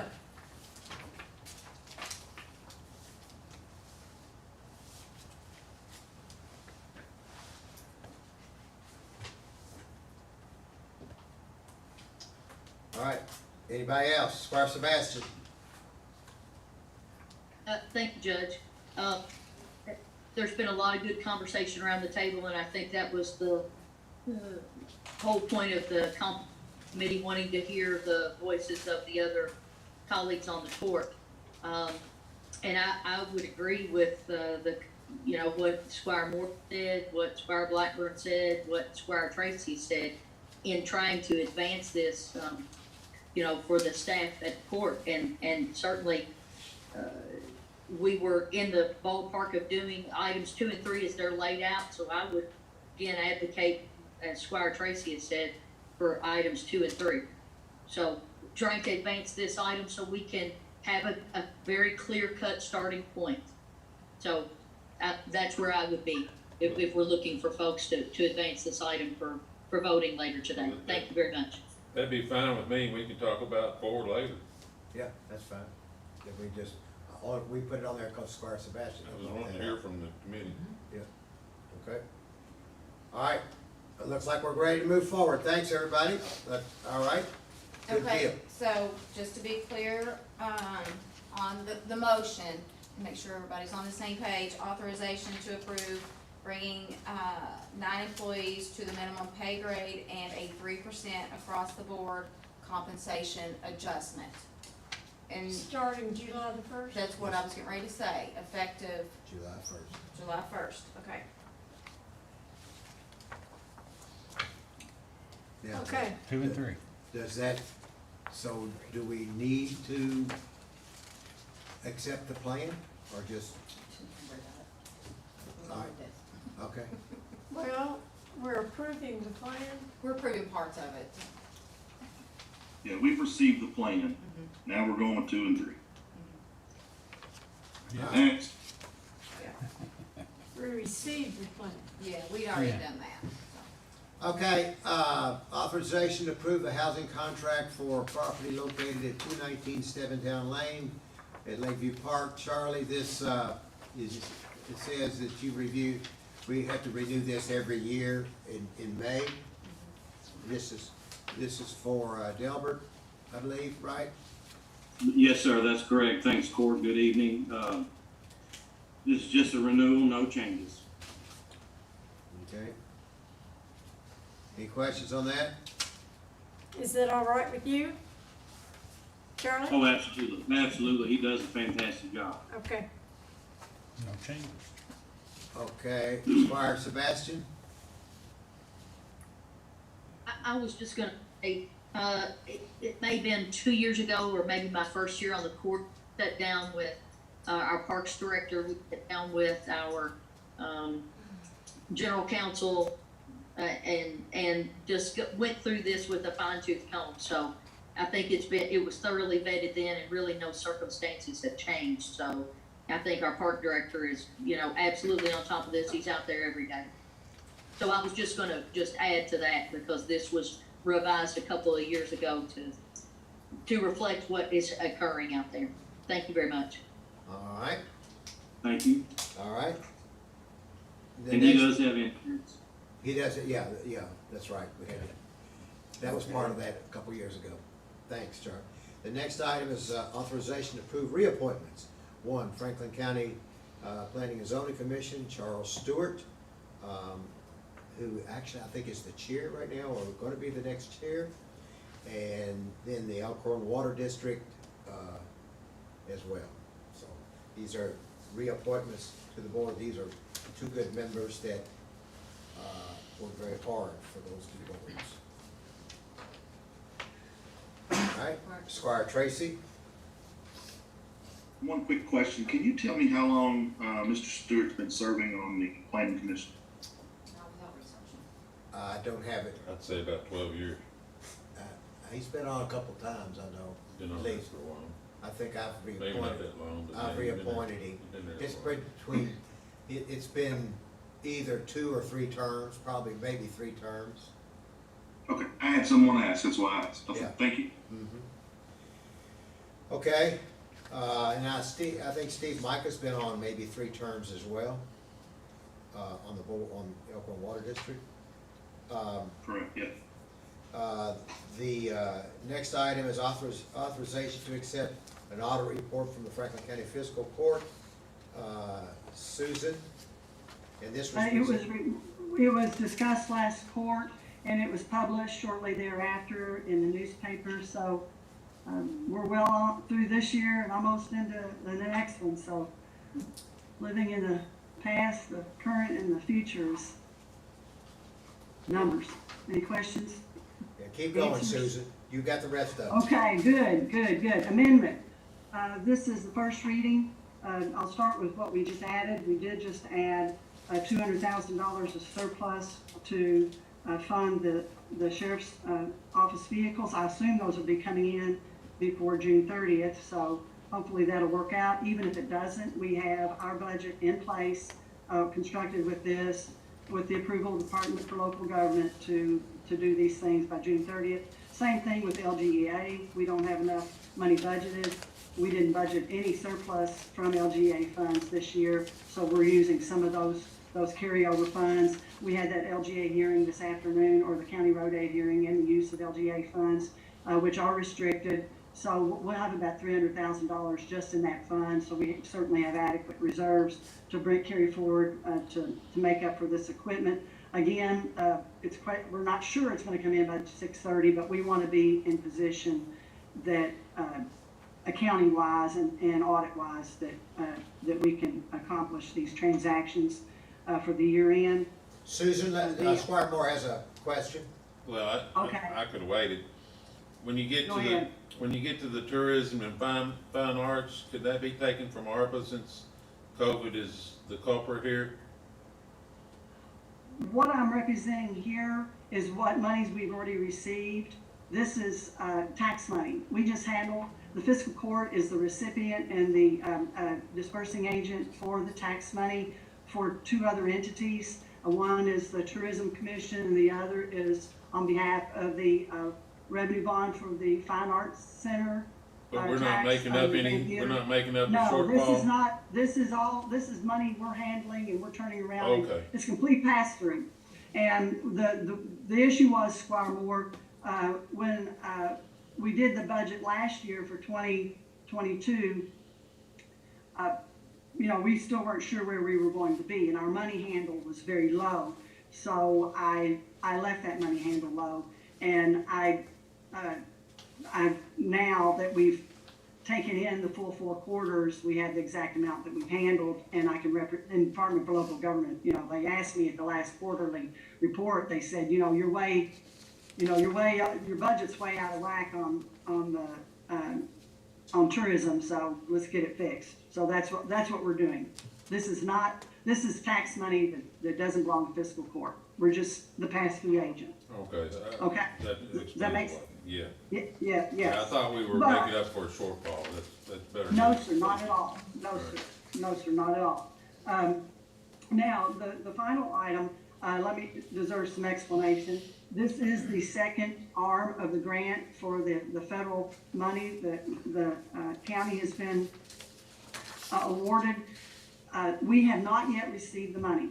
We have not yet received the money. However, we received notification, and we have fulfilled the process for certifying and submitting for the grant. And it was on the 19th of May last year that we received the first grant for the $4,952,202.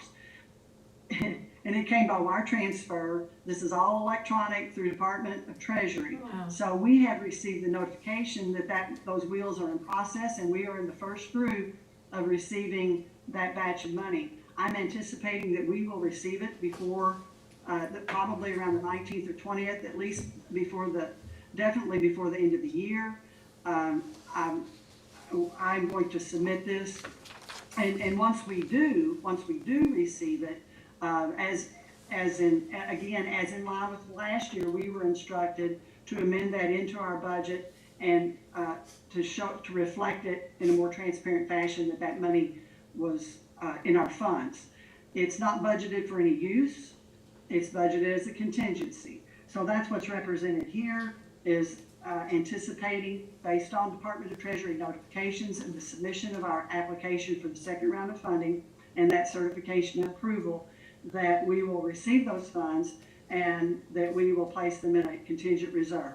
And also, if Department for Local Government, I wanted to go ahead and get this amendment started again because we have so few meetings left, and they're going to be, it requires their approval. So our next meeting isn't until June 1st. June 1st, that's right.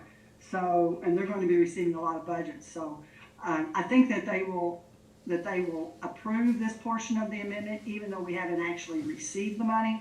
They will approve it being represented. Susan, Susan, let me change directions with you on something. Sure. We had a presentation by the sheriff for 6 new vehicles, and actually 6 new vehicles. Could we use ARPA money, roughly $200,000? Could ARPA monies be used to buy those vehicles? Yes. So when we come back here in a few minutes, I'm going to recommend that we use ARPA money. Maybe you all don't want to, but it would be a way to, it'd be a clean way to get it, and then it wouldn't affect our budget. So anyway, thank you, and we'll plant that seed with the court, and then in a few minutes when we get to the voting session, maybe we can make that adjustment today. Okay, that's fine. That's your all's decision. Are there any questions? And again, this is first reading of this amendment, so and it's just a framework. Yeah. The next part on cash transfers, these are all budgeted transfers that we make between funds, again, for those that generate revenue and the shortfalls for those that don't. So these are already budgeted figures. It's just I only make the draws on them as the funds are needed, and typically that's big time at the end of the year because we continue to have expenses when we don't have any more revenue. So again, that's our in-house accounting measure, and the budget transfers these items are largely, again, I'm doing some, these don't increase any overall budgets. They are just realigning the lines that have transactions and need a properly budgeted line item, and getting those, I'm rearranging within an existing fund the values that are associated with the expenditures, or in some cases, the revenue associated with it. Okay. I'm just trying to please Department for Local Government. Yeah, okay. Go and ahead. auditors here. Yeah, go ahead. Go finish it up then. Well, there's nothing really else to say. I've told you the most important thing is that we're probably going to get the American Rescue Plan money and hopefully within a couple of weeks. Also, John mentioned about the county road aid being up, and I just got notification municipal road aid's up, so I'll be adjusting representation of our fiscal year 2023 budget to represent another $40,000 in municipal road aid funds. All right. Any questions for Susan? Thank you, Susan, for your reports. Okay, it is 8:12. That concludes the work session. We're going to go use the restroom. We'll give 5 minutes. At 8:17, we'll come back and do the voting session. So let's have a 5-minute recess. Thank you.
Okay. Good evening, everybody. This is the Fiscal Court special meeting, video teleconference notice for May 11th, 2022. Sorry, I wasn't sure needed to say that or not, but I did. And we welcome you all. This is the Franklin County Fiscal Court, and we are going to go into our voting session. So clerk, will you start us by calling the roll? Yes, sir. Squire Sebastian, Here. Squire Blackburn, Present. Squire Muller, Present. Squire Tracy, Here. Squire Booth, Present. Squire Moore, Here. Judge Wells. Here. First item on the agenda is authorization for approval of minutes from our regular meeting of April the 22nd, 2022. So moved. Second. Okay. Call the roll? Squire Sebastian, Yes. Squire Blackburn, Yes. Squire Muller, Yes. Squire Tracy, Yes. Squire Booth, Yes. Squire Moore, Yes. Judge Wells. Yes. Next item is authorization for approval of the minutes from our special meeting of April 26, 2022. So moved. So moved. Second. All right. Call the roll? Squire Sebastian, Yes. Squire Blackburn, Yes. Squire Muller, Yes. Squire Tracy, Yes. Squire Booth, Yes. Squire Moore, Yes. Judge Wells. Yes. Next item is authorization to receive the county clerk's quarterly report for 3 months ending March 31st, 2022. So moved. Second. Okay, who? Muller, okay. Alright, Squire Sebastian, Yes. Squire Blackburn, Yes. Squire Muller, Yes. Squire Tracy, Yes. Squire Booth, Yes. Squire Moore, Yes. Judge Wells. Yes. Next item is authorization to approve the county clerk's claim for calculation of motor vehicle and boat bills in the amount of $8,429.40 for 22. So moved. Second. Okay, Squire Moore, And Blackburn. Blackburn, Yeah, Ms. Blackburn. Okay. Squire Sebastian, Yes. Squire Blackburn, Yes. Squire Muller, Yes. Squire Tracy, Yes. Squire Booth, Yes. Squire Moore, Yes. Judge Wells. Yes. The next item is second reading and approval of an ordinance of the Franklin County, Kentucky Fiscal Court approving the execution of a local development area agreement relating to the establishment and implementation of a local development area tax increment financing district known as the Paddocks of Frankfort Local Development Area within the city of Frankfort, Kentucky. So moved. Second. Okay, sorry about that. Squire Sebastian, Well, I have to say that I'm very happy to hear about the federal traffic survey and the stormwater runoff abatement plans, of which, I've expressed constituent concerns from the beginning of the project, and certainly on multiple occasions. But with that, and hearing what we've heard each time those questions have been asked, I'm a yes. Squire Blackburn, I want to echo Squire Sebastian's comments. I also want to say, I kind of gave a baited question to HMB, and they were modest. They're not only going to slow the water on the parcel that they're going to be working on, but the water coming across the street from the development, they're going to slow it down as well. So they were really modest about what they're doing. They're doing a really good thing for that area and for the being at the headwater of that little branch. So I'm a big yes. Squire Muller, Yes. Squire Tracy, Again, I'd like to thank Penny Peevler and Patrick, the city's lobbyist, for working on this project. Again, without them, it doesn't happen. Yes. Squire Booth, No. Squire Moore, Yes. Judge Wells. Working together in this community with each other makes such a difference. I'm happy to say yes, because this is a community project. It's not just a city one, but it's a community project. Yes. The next item is authorization to approve a resolution authorizing the approval of Franklin County, City of Frankfort Hazard Mitigation Plan measures and goals and objectives as the official hazarded hazard mitigation plan measures and goals and objectives of the County of Franklin. And boy, that is a mouthful. Who wrote that one? I did not Who make that wrote title that up. one? My goodness. That would be Mr. Whoa. Logan Hart. Whoa, okay. So moved. All right, Don't thank make you. him read it again. Second. Okay. Squire Sebastian, Yes. Squire Blackburn, So if there wasn't a motion, you're gonna make me read it again? Oh, please. I'm a yes. Squire Muller, Yes. Squire Tracy, Yes. Squire Booth, Yes. Squire Moore, Yes. Judge Wells. Yes. Next item is authorization to approve sponsorship requests up to $5,000 for military and first responders Family Appreciation Day at Lakeview Park, which will be July the 9th, and an exciting day for our community. So, moved. second. All right. Okay, Squire Sebastian, Yes. Squire Blackburn, Yes. Squire Muller, Yes. Squire Tracy, Squire Tracy. Is he froze? Yes. Okay. Squire Booth, Yes. Squire Moore, Such a great use of our park, yes. Judge Wells. Yes.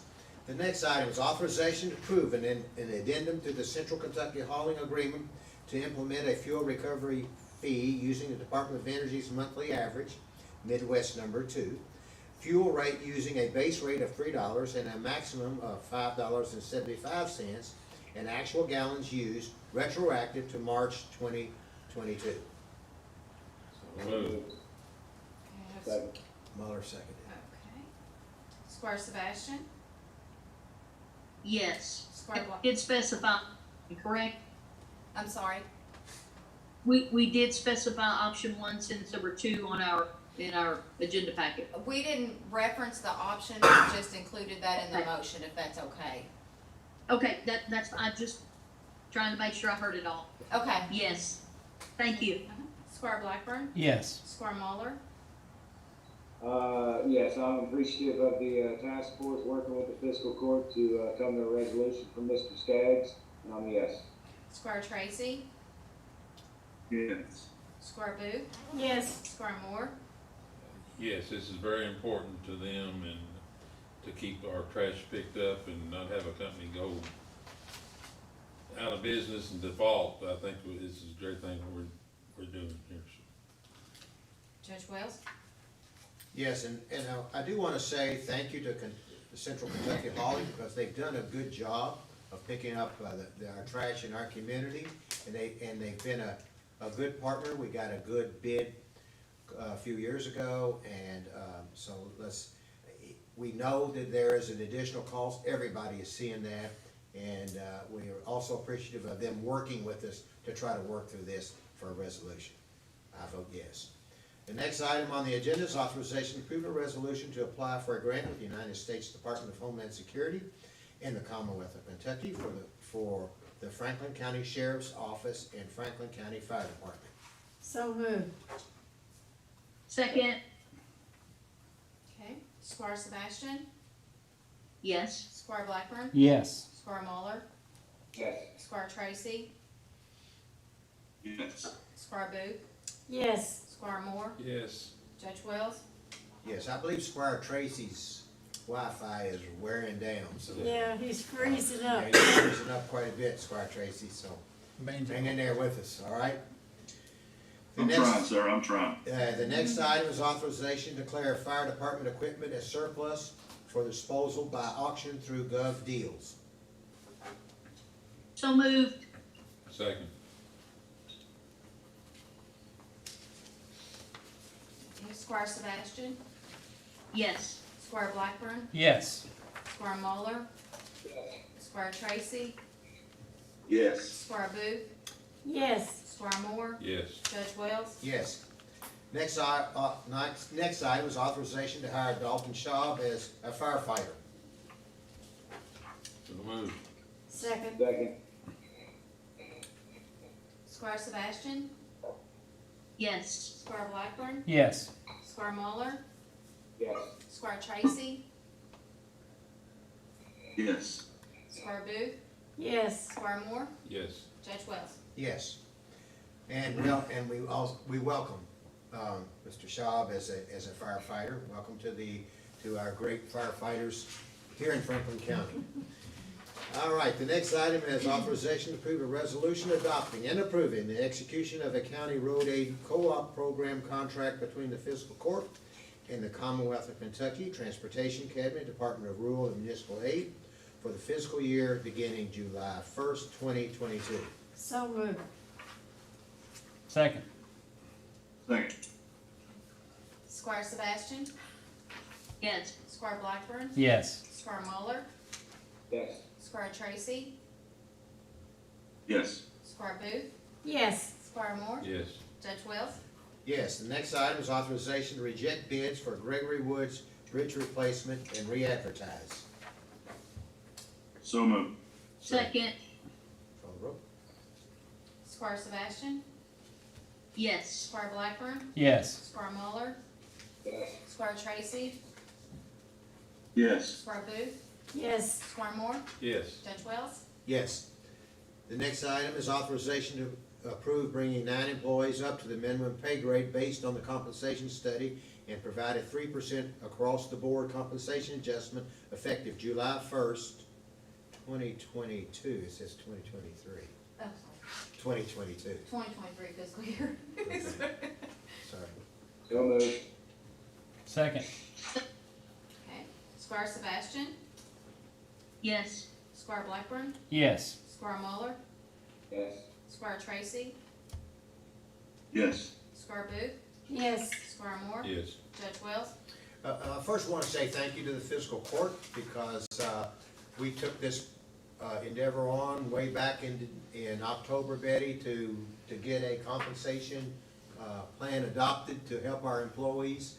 It hadn't been easy, and we've gone through a long process, but this is all about our employees. This is about the people that make up everything that gets done in county government, and we all should be. I think you all are. Hope you are very proud of them and very, very proud of the work that they're doing. So I'm very excited that we get to move forward with this 3%, and it's just another thank you to the great employees we have. So with that, yes. The next item on the agenda is authorization to approve a housing contract for property located at 219 Stedmantown Lane at Lakeview Park. So moved. Second. Squire Sebastian, Yes. Squire Blackburn, Yes. Squire Muller, Yes. Squire Tracy, Yes. Squire Booth, Yes. Squire Moore, Yes. Judge Wells. Yes. The next item is authorization to approve a reappointment of Charles Stewart to the Franklin County Planning and Zoning Commission with a term ending June 30th, 2026. So moved. Second.